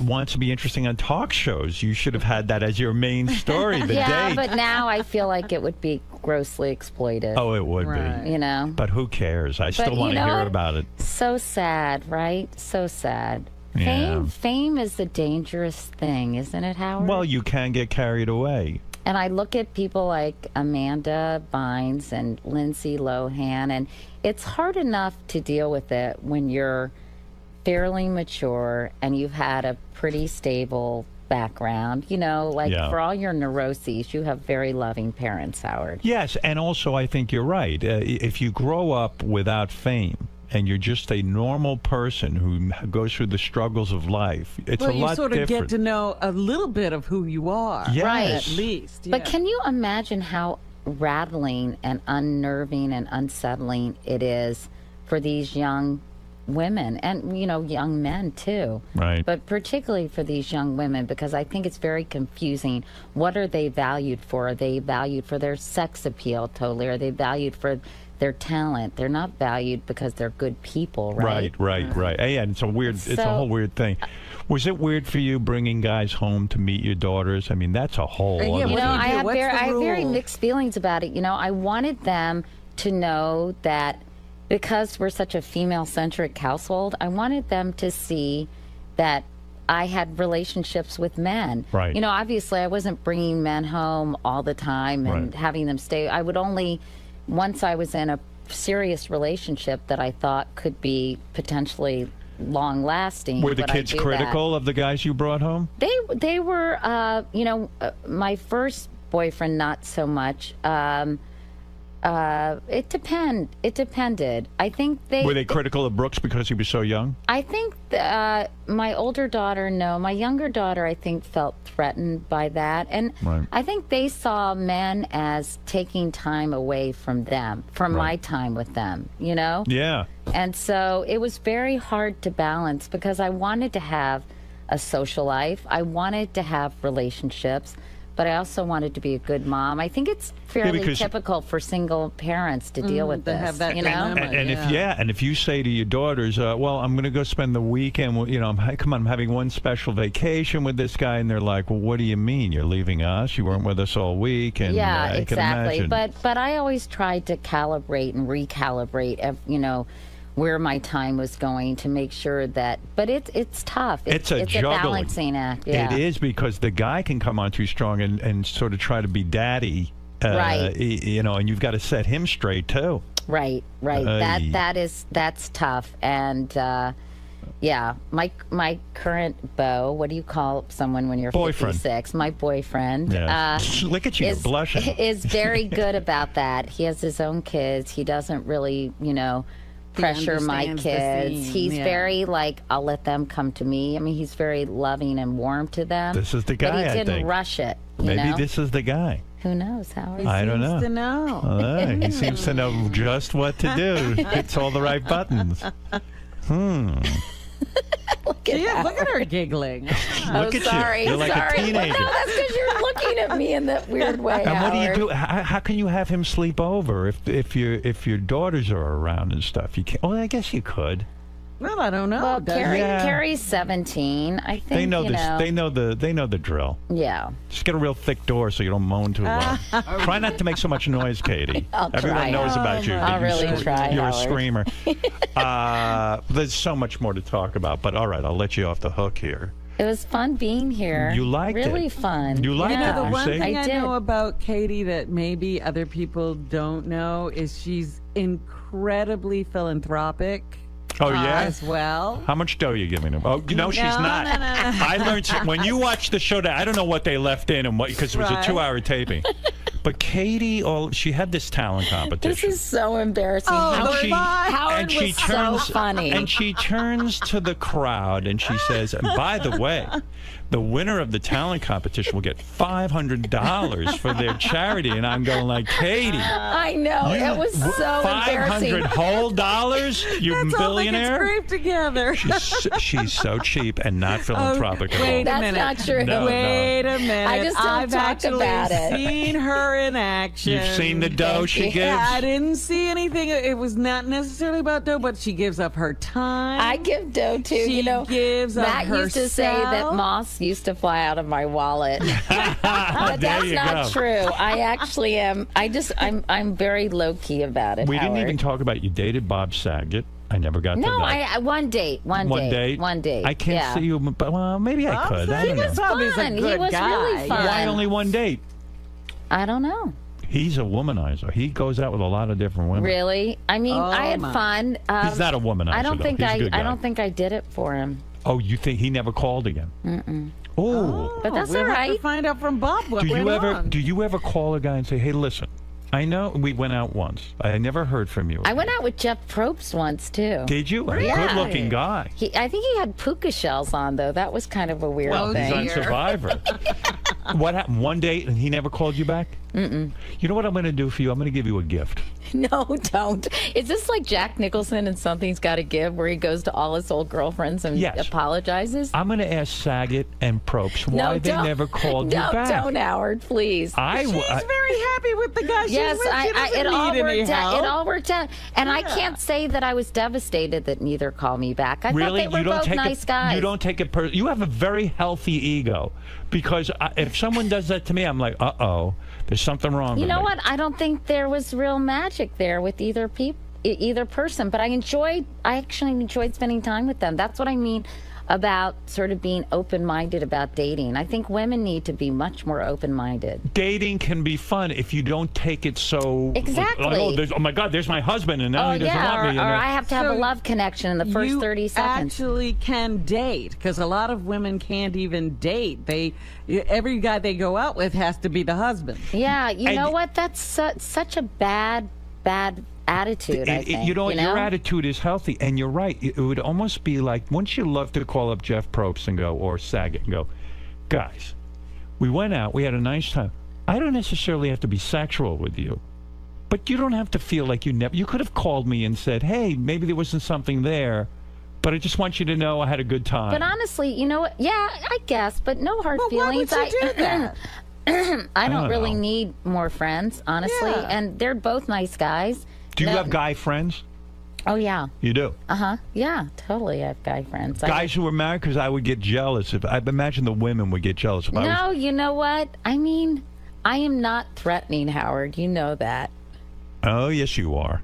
What does she mean? Bullshit. She means she's going, oh, I'm not like sexual, and I'm not someone who's I can have very healthy friendships with men, I think. I mean, this is all the whole Harry met Sally thing, but yes, I have friends who are married. Are good friends? Yeah, you know, I haven't really spent much time with Matt lately, and Katie I wish I could. swears And that I she love never him. had anything going with Matt ever, There like was not even an nothing. attraction or anything. You know what? I actually had a little crush on Matt when he was the local news anchor at WNBC. on Because Channel I thought 4. he was so funny and so quick.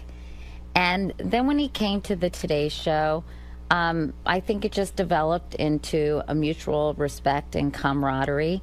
And I wasn't into him that way, nor If he put the moves to you, you might have considered it. No, I don't know. No? I don't think so. I don't think so. First of all, I think that's a recipe for disaster. Absolutely. So I have Oh, always... wouldn't that have been fun to watch, though? Oh, when I have sex with Robin, it gets confusing. Believe me. A lot of people thought that there was something going on Right, between the two of us when Well, we I worked could see together. that. Yeah. But no, and even socializing too much. When I was at the Today Show, I would, you know, obviously I was close to the people, but I didn't want to go out and party with them and go out and socialize because I thought that's dangerous because those what if something happened and somebody got mad at somebody? It just can bleed into your work relationship. Isn't it funny, ironic, maybe? No, not ironic. It's just funny that you gave Larry King a chance, but not Matt. Isn't that something? No, Matt wasn't interested. Well, you can say that about anybody. What do you think Jeff Jarvis wants? I was just going to say goodbye, but Jeff's on the phone. He's a TV Oh, I know Then I'll Jeff. let you out of here. Oh, you know Jeff? Okay. Let me hear what he has to say. Go ahead, Jeff. Hey there. So this has been a great interview. And Katie, you're a wonderful interviewer, and you have your own career, your own show now. I wanted to get your career advice for Howard. What do you mean? Howard lately has been he's always been great. We love him. But the most unbelievable interviews, spending an hour and a half with celebrities, getting things out of them nobody else would get out of them.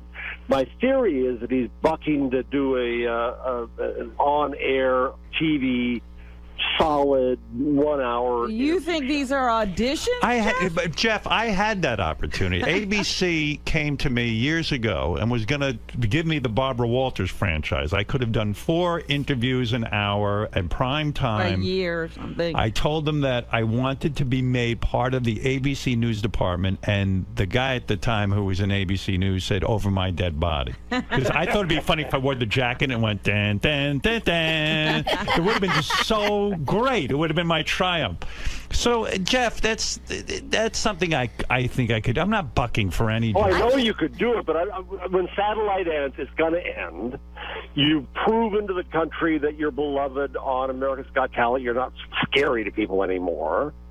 Could you be America's sweetheart? What is next? Is this a master plan? No, too many people don't like me. I am very polarizing. Oh, not anymore. No, Matt. I mean, he Matt. has no idea what it's like to be you. Huh? You have Matt on the brain. I do have Matt. Where is Matt? Jeff, believe me, I'm very polarizing. Oh, I know. Trust me. Yeah. Do you ever look at something like Q rating, Katie? You know Not what I mean really. by that? Honestly, I don't know. I guess I'm sort of the school of thought. What you don't know. But Q rating is your likability factor. Yeah. Yours has to be through the roof. I don't know. I don't think so. I mean, I think everyone's polarizing to a certain degree. I mean, I think some people like me, some people don't. Just go on Twitter if you want to see the people who don't like you, right, Howard? If you and I had ended up dating, it would have been the end of your career, right? That would have ruined your reputation I completely. don't know. Probably would have made me more interesting. A lot of edge there. Yeah.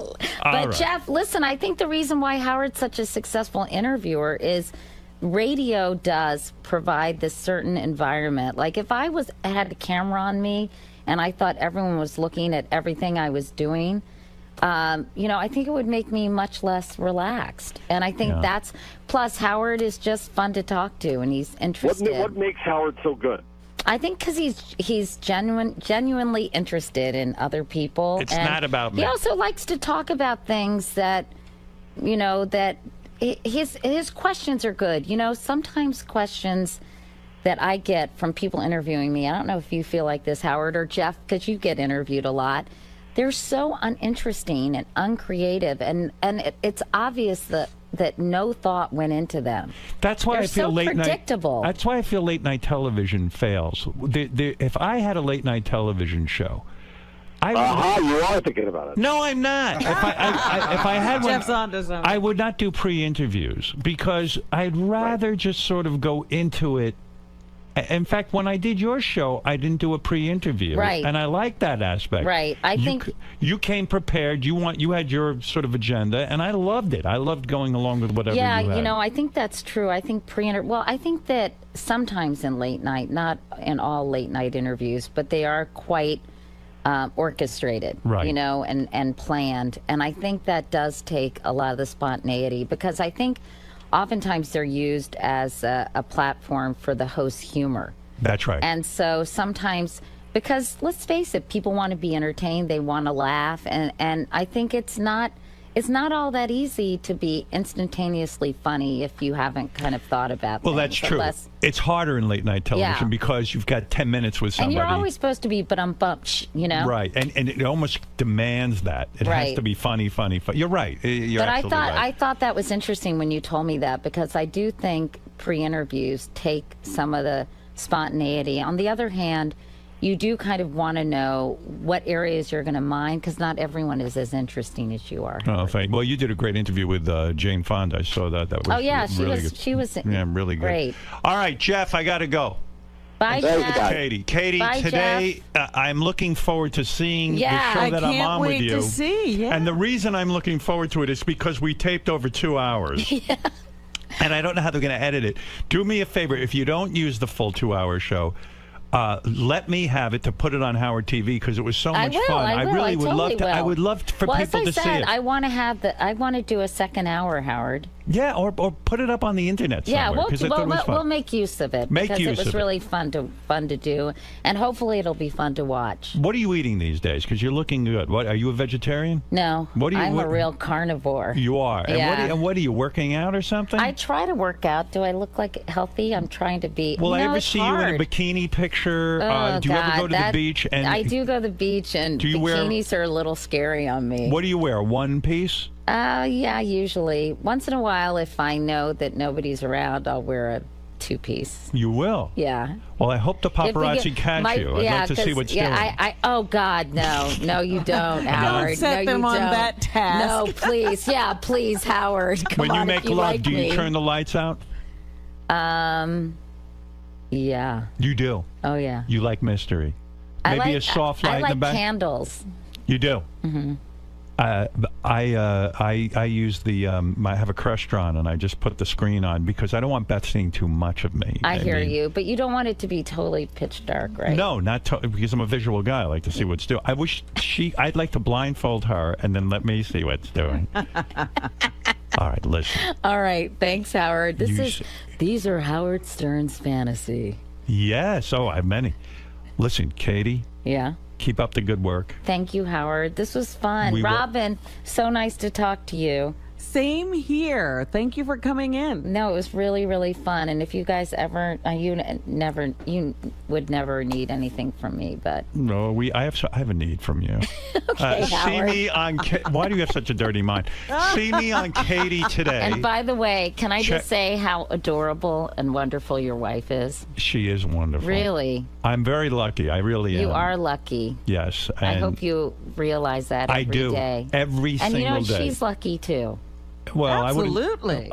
I pray every day she'll lose her sight so she can be more in love with me. Stop it, Howard. See me on Katie Talk to your today. therapist about this. Oh, please. That poor man. My poor therapist is. When is he going to take an exit? Hey, you should have your therapist on the show, Howard. Oh, that's okay. Oh, my God. That would be so interesting. He would never do it. That's right. He wouldn't. No, he's actually ethical, which is something new to me. I think that, the only time that he's seeing a patient is when he sees Howard. He must be in therapy the rest of the time. Yeah, he goes to therapy after he sees me. See me on Katie today. Check your local listings for channel and airtime. I think you'll be into it. It's a lot of fun. For more information, go to KatieCouric.com, which I was on, and there's a horrible, horrible video of me there. Oh, God, They froze Howard. this frame of me, and it's one of the worst things I've ever seen. But anyway. We'll go back and airbrush it. Bobo, you were there at the show. You enjoyed the taping. Yeah, how you doing there? I have to say, Katie, you're one hot cougar in those sexy leather pants. I really believe you were taken with Howard's presence, though. I saw a twinkle in your eye. We had fun, and there was chemistry. Thank you, Bobo. All right. See what Bobo's talking about. Katie, thank you Thanks, very Howard. much. Thanks, Robin. Take care. And we'll be back right after these words.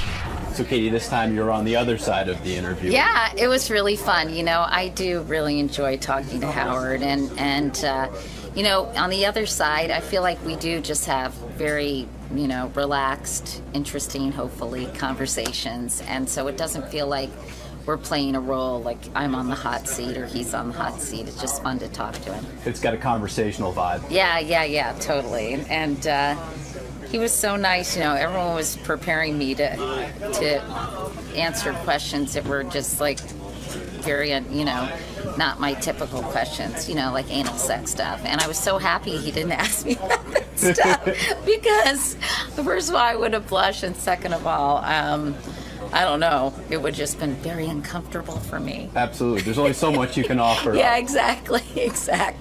You mentioned that Howard takes a genuine interest in the people he interviews, and that's what makes him great at what he does. What do you think his legacy will be as a host, as an interviewer? I think, I think Howard is outrageous and says a lot of things that people want to say and can't say. I think, I hope people realize that a lot of Howard's persona is kind of, I wouldn't want to say an act, but I think that it's sort of Howard writ large, Howard on steroids, and that I think Howard is an incredible person. Very smart, very kind, compassionate, not sexist. And I think a lot of this is just kind of Howard's public persona. And I don't know, I think his legacy will be that he was just wildly, has been wildly entertaining for a long, long time. And whatever it is about him, I don't know whether it's because he's so open about his neuroses. People just really love listening to him. And that's a real compliment. I think he should feel less neurotic because of that. I'm like a woman because my TiVo thinks I'm a teenage girl. I watch The Bachelor with Beth, and I love it. I beg her to watch The Bachelor. I watch every dating show that there is. I mean, right? I mean, what do we watch? Housewives. We watch. Love Housewives. I love every housewife. So to be married to me, Katie, you know how women say, I just want to lay in bed and watch TV and like talk. That's what I like.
Hey, it's Courtney Love. I'm here on Howard Stern. I'm promoting my tour. I'm just sort of here to, talk with Howard. He's sort of my psychiatrist, rabbi, messiah. Good luck. Thank you. So really quick, so I found these in my archive, so this is a Courtney Love concert from years ago. Yeah. And what happened was, so she's not wearing any underwear, but that's the funny part. The concert was really famous because she went into the crowd and everybody groped her. Right. And she came out and her famous line was, I want to know who stole my ring and who finger fucked me. So, so there she is naked, right? She's got no fucking underwear on. Okay, so now she dives into the crowd. Okay. So now she's in the crowd. Now look, people are like groping her and everything. Right, her tits are out. Wait, hold on. But this is my favorite picture here. This is literally like Jesus on the cross. Yeah. Like guys are groping her, guys are, So I just thought that was interesting to see. What do you want to get into with her? Well, I really want to talk about what really is going on with her. She's been to a doctor, she's been diagnosed, She thinks she's normal, but things aren't going well. Is she still like in lawsuits and all that stuff? Well, there is something going on where her daughter now runs the Nirvana estate, but she's sold off. Courtney had to sell off a quarter of her share of the I didn't quite understand who owns it at this point. Francis owns it, or she owns it? That part I don't understand, but I do understand that when Courtney had it, she sold off a quarter of her ownership in the Nirvana catalog for about $50 million or something. Coming up! I know that that Grohl has always been like, oh my God, it was such a... They finally got to a place where they could sort of beat Nirvana again. Well, she went ahead and wrote a terrible thing where she said that Grohl is trying to fuck Courtney Bean and whatever. Francis, you got it hard. And then like Francis was even like, "Can you please ban my mother from Twitter?" Yeah. Did you see? She said the tweet out to Amanda Bynes that Amanda needs to get her shit together. And she told her she was ugly. All right, Courtney Love is here. I haven't talked to her in I don't know how many years, a long time. Her legendary band Hole, of course. She is the person in charge of the Nirvana thing. Let me see you. A member. Hey, baby. What do you say? Looking good. Thin and trim. Looking hot. How you doing, baby? Boy, it's been a long time. No, it's been 3 years. Is that right? That's a long time. Yeah, for you and me and Robin, it's a long time. What am I now on, like... You look good. 14th. This is my 4th, not including the crazy call-ins. Yeah, right. It's been but why have you taken a 3-year hiatus from us? Be honest. Why? Because that record flopped. Yeah, but so what? I mean, you I can always come on here and bitch, I know. Yeah, you always love to voice your opinion. In fact, I can't decide if the invention of Twitter has been good for you or bad for you. Bad in the sense that, well, I learned my lesson. I do my Twitter now, and I'm very, like, super happy, cake friendly, nice. But initially, I didn't know what it was for, so I just called everyone a whore. And then I got two defamation suits that cost me like more than like $780,000. You're not kidding around. One of those suits was against a fashion designer. You kind of like to spew. It's almost like I didn't. It was my first day. I didn't even know what it was. I was just like, you fucking, excuse my language. Can I say that? Yes, yeah, you're good. Oh, right. We're not on 92.3 anymore. That's right. Right. You fucking whore. Right. So I didn't know what it was. And you were critical of the fashion designer's clothing. Is that what it was? I felt like she'd stolen from me. I have to say, I felt like, and allegedly. Right. Which is just as bad as the FEC, or what is it? FEC? FEA? FCC? FCC, yeah, up your ass. It's like allegedly. Allegedly. Right. She allegedly stole from me? Right. I have it on CCTV. Okay, she allegedly stole from me. Right. So she sued you, and it cost you $500,000 to settle the thing out. Yeah. So Twitter got you in trouble that way. Yeah, and then I got another one that was just like a pile-on that was $600,000. What was that for? What did you do there? It's so minor and it's ongoing, so I can't talk about it. Wow. I mean, it's like the most. It's like. You know what it is with you? You love to speak out. You love to talk, and this is unfiltered. But the second was a pile-on, man. It was just like taking advantage. I don't even know what the case was. Well, I am legal free right now. Yes, it's like being drug free. Who sued you in the second case? A lawyer. A lawyer. So when a lawyer sues you, you're kind of screwed. Were you talking about him directly? And her, and you were saying bad, disparaging things about her? Was that the case? No, I actually believed what I said, which I felt like she had been somehow gotten to, or she'd abandoned me and been possibly compromised in her thing because she was coming to save me. You know, I remember. And so you get on Twitter. What happens? You're there late at night and you're looking. I was actually answering somebody's question if I thought that she'd been corrupted, and I said yes. I see. And it cost you a lot of money. You know, the thing with you is you are honest. You're unfiltered, and an invention like Twitter is dangerous. I should have your job. Well, in a sense, yes, because in the invention... Well, you could get sued here, too. That's right. The invention of Twitter is dangerous. But do you say allegedly? Well, of course, I don't go around disparaging someone unless I'm completely sure of my facts. You disparage people sometimes. I wouldn't say something unless I knew that it to be 100% true and that I could back it up and prove it. Right. So I will say things that might be disparaging, but I'm sort of thought out about it You like to lash out sometimes. Well, the fact that in one case someone had told me they engaged in prostitution, you know. See, that's what I'm saying. You throw things out there. Like someone, prostitution, and a name. They told me that maybe they were lying, but you know. That's my point. You can't just blurt things out. And Twitter. Well, I've learned my lesson. It's $1 million lesson, Howard. Why not close down your Twitter account? Because now it's all happy cake pie. Well, how did that happen now? Do you have someone that reads your tweets before you put them out? No, I do it myself. I'm actually very responsible about it. But isn't that a problem? Because sometimes you think you're being responsible, but I haven't gotten in Twitter trouble in over 2.5, 3 years. All right. Why is it so important to you to be on Twitter? Yeah. Oh, you know why? Because I make a lot of money sometimes. Really? Like I was smoking these e-cigarettes, which I didn't bring, which sucks. Which is the cigarette that you can smoke anywhere, and it's just steam. And I tweeted about them, and then all of a sudden I made a ton of money doing like some viral thing for them. Do you need money? I mean, I sold... Not really. Yeah, exactly. You sold 25% of the Nirvana catalog for $50 million. Something like that. Yeah, and you are... But I didn't spend it on shoes. And you're worth about $100 million. And that's according to CelebrityNetWorth.com. Yes. Is that off? Is that It's wrong? off. It's a little low. It's a little low. So if you're worth, let's say, $150 million, why do you care I know that sounds so hubristic. Oh, my God. I should be more Jewish. I'm sorry. It's so high. Well, no. I need food stamps. I need FEMA housing. I like your honesty. I like that you say, listen, I'm worth over $150 million. Well, I just had an ex-boyfriend that was on there, and he was higher than me, and I was like, oh, no. So your ex-boyfriend is the one that dates Chelsea Handler now? No. Andre? No. He's a friend of mine. You never dated him? No. Oh, okay. I didn't know that.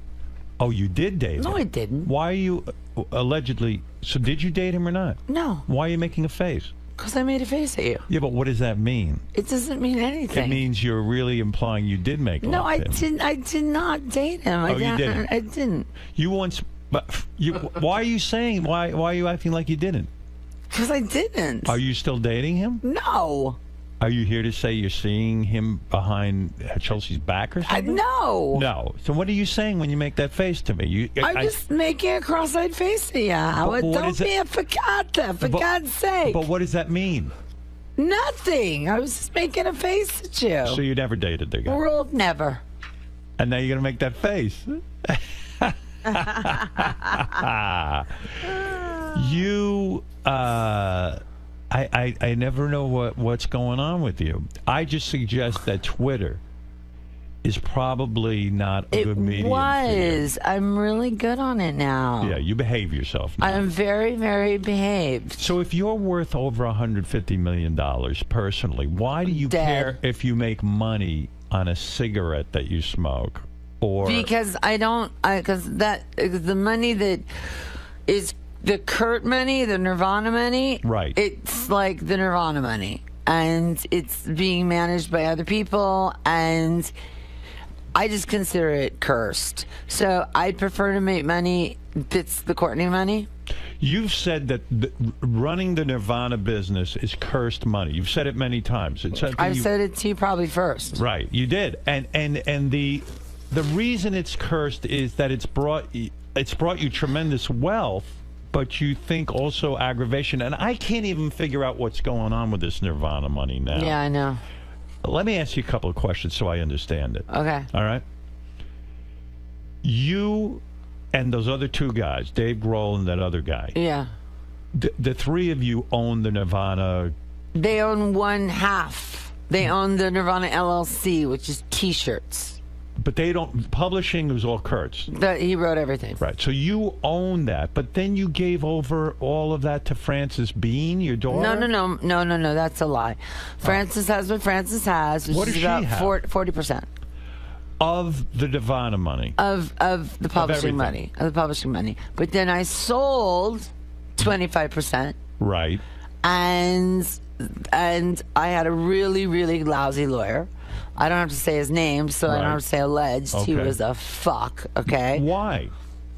Because lawyers tend to be fucks, especially in L.A. You mean you're accusing him of not being good about getting the right price for He your did 25%? not have no, he got a good price, and then he sort of took the money and ran it, if you know what I mean. But how does that happen to you all the time? It happens to everybody all the time. It's It's just the music business. I have some. I have a great agent now. His name's Jeff Franklin. He's 7 years old. He invented rock, right? Right. He's 70. He might be. I'd like to say he's 55, but he's older and he's hot. He's kind of sexy. Right. And I met him. Told him the worst thing I ever did is I go to Bellevue, on a stretcher for crack, whatever. He goes, "Did you have fun?" Which made me love him immediately, right? Right. And he said, "Listen, so-and-so, lady, poo-poo, whatever, la-la, whatever, some artist, has 400 million. Right. She has 100 million. The guys take 300 million. That's just the business. Deal with it." Madonna too? I mean, Madonna. No, she Why? watches her pennies. Well, shouldn't she? She's careful. Well, that's the smart way to be. Yeah, but it's a real, like Jay-Z, he's got a guy named John Manili. They don't give awards out for honesty in the business.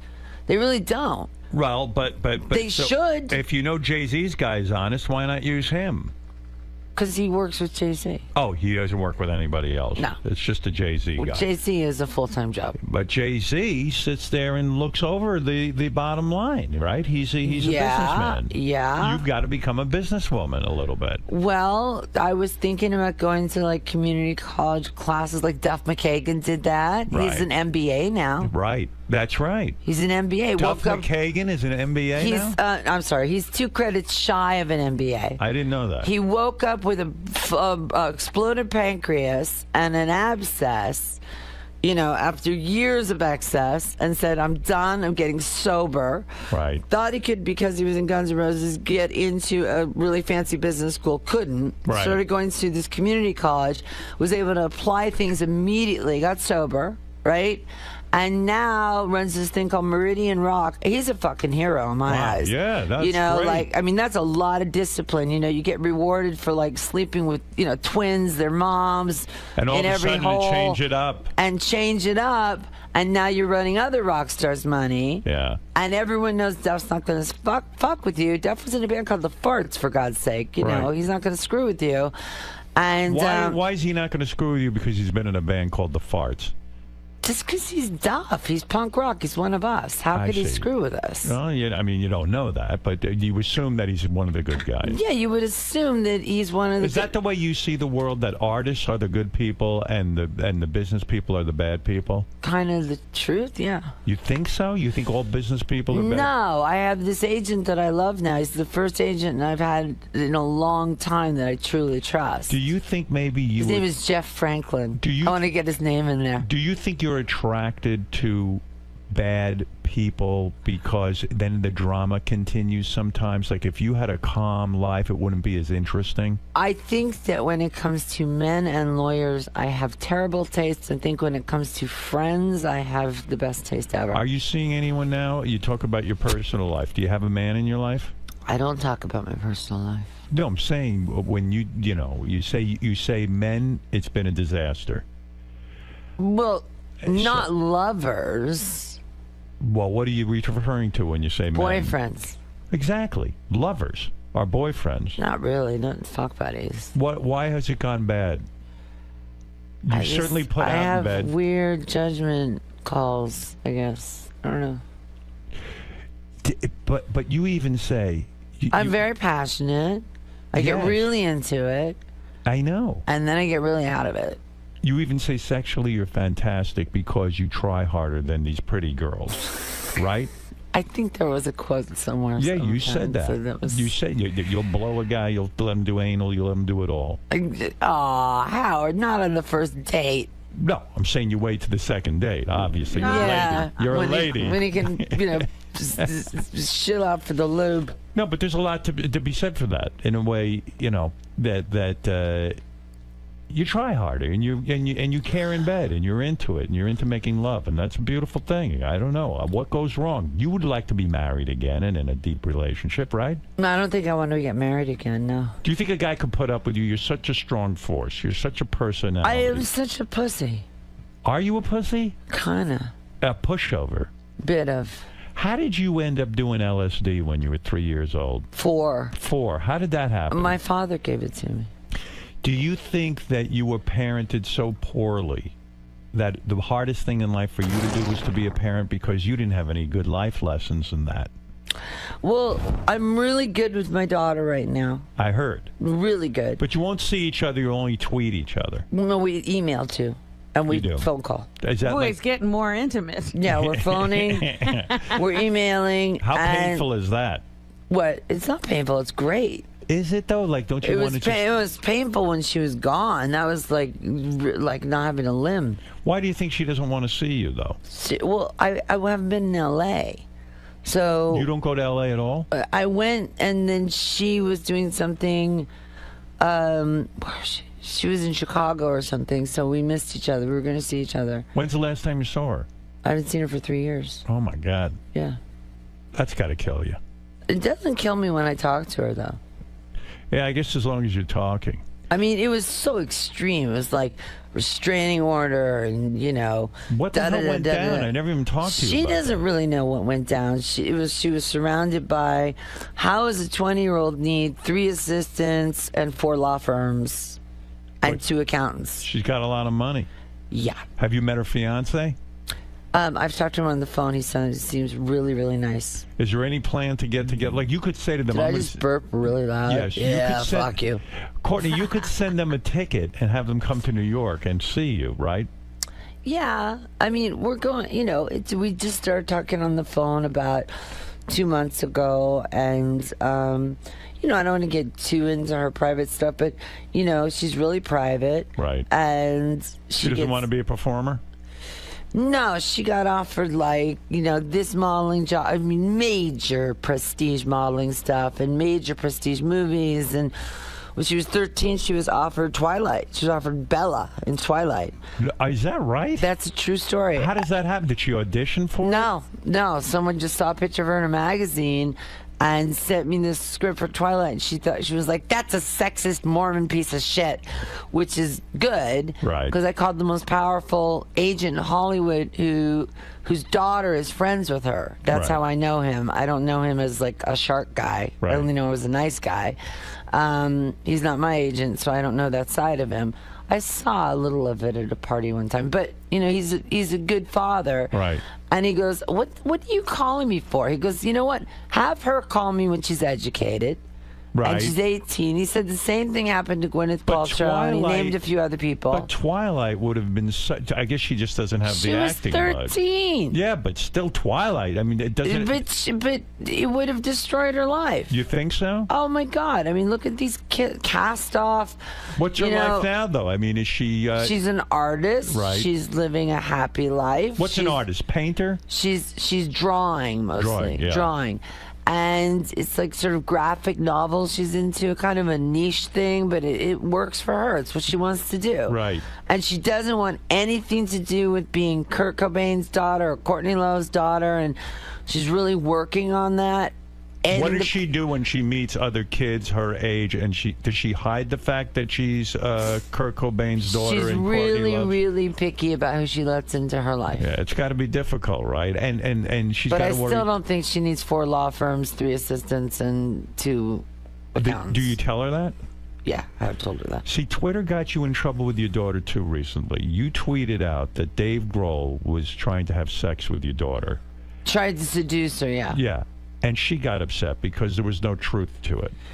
And then you had to tweet an apology. It's such a, you know what I'm saying? You gotta... It's an affair. It was a roommate, and what I think happened is that she was curious about... She certainly had no ill intent, but she was curious about Dave on her own. She wanted to judge for herself.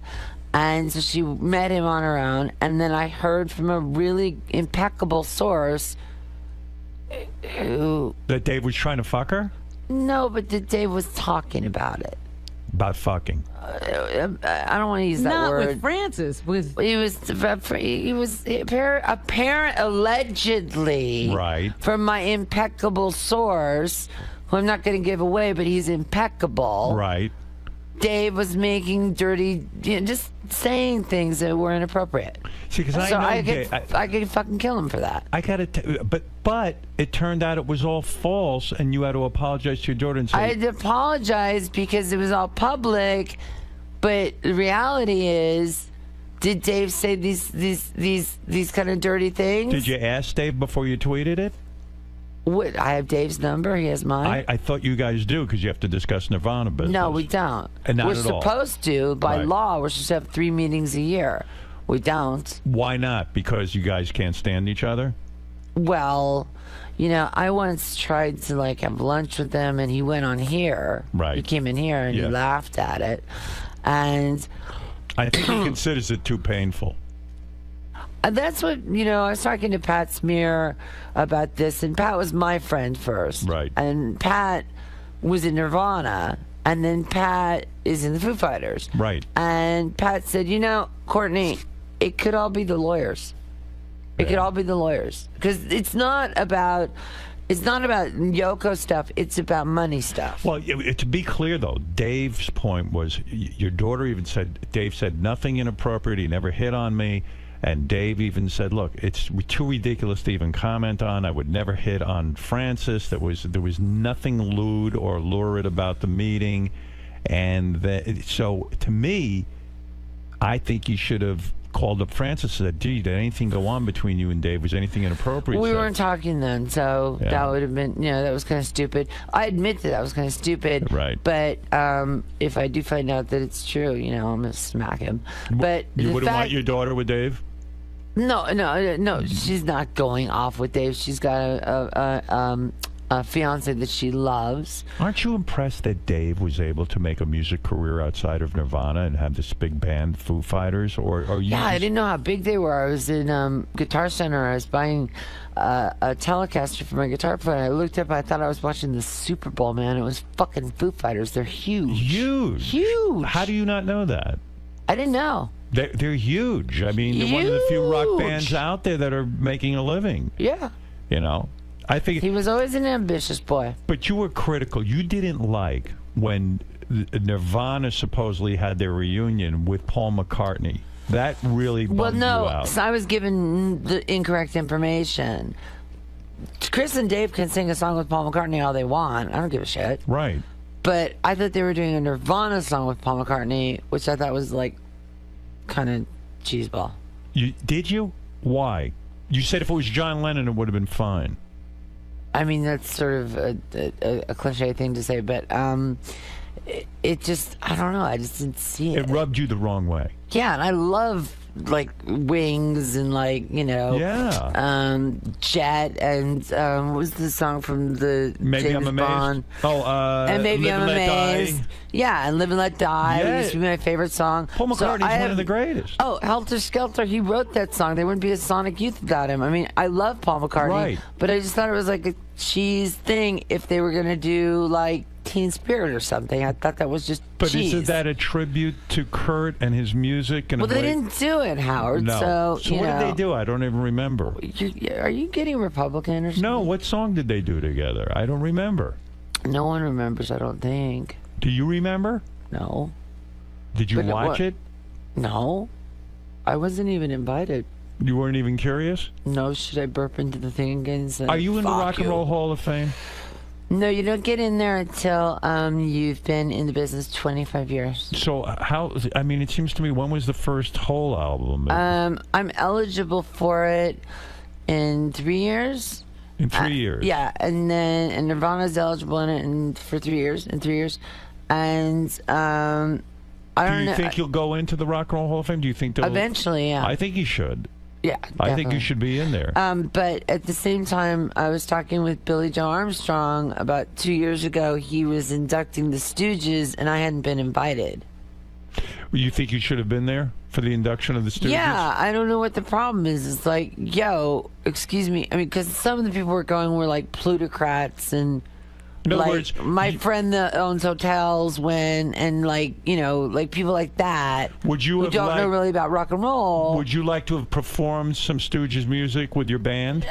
No, I would just like to be there for the Stooges induction. I mean, the Stooges are a huge thing for me. So why do you think they didn't invite you? I don't know. Maybe I'm on Jan's shit list or something. Are you on Jan's shit list? I don't know. He sent me this thing to sign about 3 weeks ago. It was like an old Rolling Stone cover, and I'm doing a Rolling Stone piece. So I don't think I run into him. It's like galas. You know, you and I both do fancy stuff on the side. But maybe they didn't think of you. You and me. I never run into this shit. So, you know, what New shit York. do I do? You do like New York Gala for children. I don't. I see you. You do little society stuff. I do? A little bit. All right. Well, I'll run into you with these things, I guess. I if guess I ever do so. That. I mean, I do a little of it too. Yeah, of course. Well, it's you know, fun it's for good you. to contribute. It's good to auction. It's good to give back. Yada yada. All right. So let me understand what's going on with the business of this Nirvana thing. The only reason I'm getting back to it is you were critical because see, I don't get the whole business. I just got ripped off for so much money, and the Muppets thing brought me to my knees. I had no say in that. Okay, so the Muppets recorded a Nirvana song. And made Kurt into a Muppet. So how do you not have a say in that? You have 50% of the rights. They took the management away from me and Francis. Who took the management away from you? A bunch of lawyers, man. How can they do that if you own it? That's like, slick. what is it? Is it communism? It took them a few years. It was slipped slowly by degrees. So who made the decision to put the Muppets with Nirvana? I have no idea. A guy named David. Who works for a guy named John, Esquire. And they were somehow able to say, even though that's like saying they went into your bank account and took the money. Yeah. It brought me to my knees. I didn't know what to do. Are you sure you didn't sell the rights? No. Like 2 weeks before Battleship, that movie Battleship had offered about $5 million for Teen Spirit, and the Muppets, I think, made $150,000. That's not fiduciary duty. So I still don't get it. And to see Kurt as a Muppet, I just started sobbing. I wish you could explain. When you saw it, you started sobbing when you heard the Muppets. I fell on my knees and I went, I give up. I'm jumping off the bridge. That's when you usually call me. But I know. I say, call the governor, please. Yeah. And I still, Howard, to this day, you know, me and Franny were talking about this. Like, I said, listen, I don't have that lawyer yet. You know, when I went to this party in Southampton last summer. It was Russell Simmons' party. And I was like, I need to find a litigator. My next boyfriend's got to be a litigator. Why not just hire one? Why does he have to be your boyfriend? Because the litigators that I want to hire tend to be about $250 cash to hire. Very expensive. Yeah. And then they're about $1,200 an hour. And also, I think you could walk into Skadden Arps or wherever with $2 million in a suitcase, and unless you're referred in there by the right people, they're going to screw you anyway. Is that a new tattoo on your arm? This Let It Bleed, it says. Is that old or new? That one I got right with the whole Francis trauma. Why? Well, Let It Bleed is the Rolling Stones song you're referring to. It's a bad Rolling Stones song, but it's a good title. You think Let It Bleed? Why would you tattoo Let It Bleed on your arm? What are you saying? I don't know. It was like in the middle of the night, the East Village. I got a tattoo the way you're supposed to. At least I didn't get it like a poser. When you get a tattoo... because I'm, like, you know, wait, I want to understand this. Plan it out and, like, you know, go over your drawings with, like, your think about it. trendy. 5 months. Exactly right. Like, you don't like that. No, if it should be in the East Village. Should be by a sailor who doesn't know what the fuck he's doing, and then you can get it cleaned up by one of those trendy guys later. So you're telling me you walked into just a random tattoo place? That's the cool way to. That's the rock and roll way to do it. That's the proper way to do it. And you said to him, Let It Bleed on my arm. That's exactly what I fucking did. Because you felt you had been wronged by the world and you were bleeding, and that was it. That was it. But I was also back then taking Adderall, which is it's amphetamine salts. What are you taking now? Are you drug free? Ambien. I take Ambien to sleep. Every night? No. Why do you need to take Ambien? Don't you ever take Ambien on the plane? No. No, very rarely. I've done it. I have a bottle that's lasted me 7 years. Mine hasn't lasted 7 years. It's lasted like 6 months, though. Okay, so you're not taking Ambien all the time. No, because it does make you. If you stay up, you get freaky. Crack was the greatest drug you ever took in terms of your No, own... I hated it. Did you? I thought you said you... No, I know I called in a lot and was out of my mind, but like, you know, back then, remember, you were still on 92.3 and they didn't have TMZ. Right. So I didn't get in all that crazy low-end trouble, right? I mean, I got taken to Bellevue and that was the end of the crack. Right. You went to Bellevue. They cured you of your crack problem. Well, going to Bellevue is a pretty easy way to get someone off crack. In other words, like, because you see such horrible things that you realize... I saw hermaphrodites, you know, black, white, with fecal matter, talking to Satan, manacled to the wall. I didn't need to see that shit. That was your rock bottom. That was gross, man, yeah. What about heroin? How'd you get off that? That was easier. I gave, on Larry Flint, which was 14 years ago, I gave Milos Forman my word that I wouldn't do it again, and I never did it again. Larry Flint wheels up to you and says, don't ever do heroin again, and you say, okay, I'll never do it. No, Milos Forman, the director. Oh, because you were going to be in a movie. Yeah. And you said the movie's more important to me than the heroin. Yeah. And did you go through a cold turkey experience? Yeah, and I lost 30 pounds, and I stopped Valium and heroin in in 30 days. Why do you think you became a drug addict? I don't really know. Bad childhood? No. I'm too Jewish to. Are you Jewish? You know I'm Jewish. I didn't know that. For God's sake. Courtney Love is Jewish? Yeah, like the name Love. Lovowitz? It's a fake name. What is your real name? It was Harrison when I was born, but my grandmother on my mother's side is Jewish, and it's Cuban, so she's a Jewish Cuban. I see. And it's a weird long name that was changed to De La Sola. Were they bad parents? My parents, I didn't really know them. How do you not know them? Because I was in boarding school at 9. They had the money to send you to boarding school. Oh, my mother was really rich. Is your mother still alive? Yeah, and writes books about me and shit. Oh, so you're not talking to her? No, I don't talk to her or the other. Well, then of course that's why you do fucking drugs. No, I didn't like. No, Howard. You don't know your mother. I did heroin the first time I did heroin. I didn't like it. You did heroin at a party. Were you at Charlie Sheen's house the first time you did heroin? No, that's a myth. When I was 22, before I was a rock star, I had a problem that me and my friends started an AA meeting. Right. And we started our own, and we kicked it, and that was the end of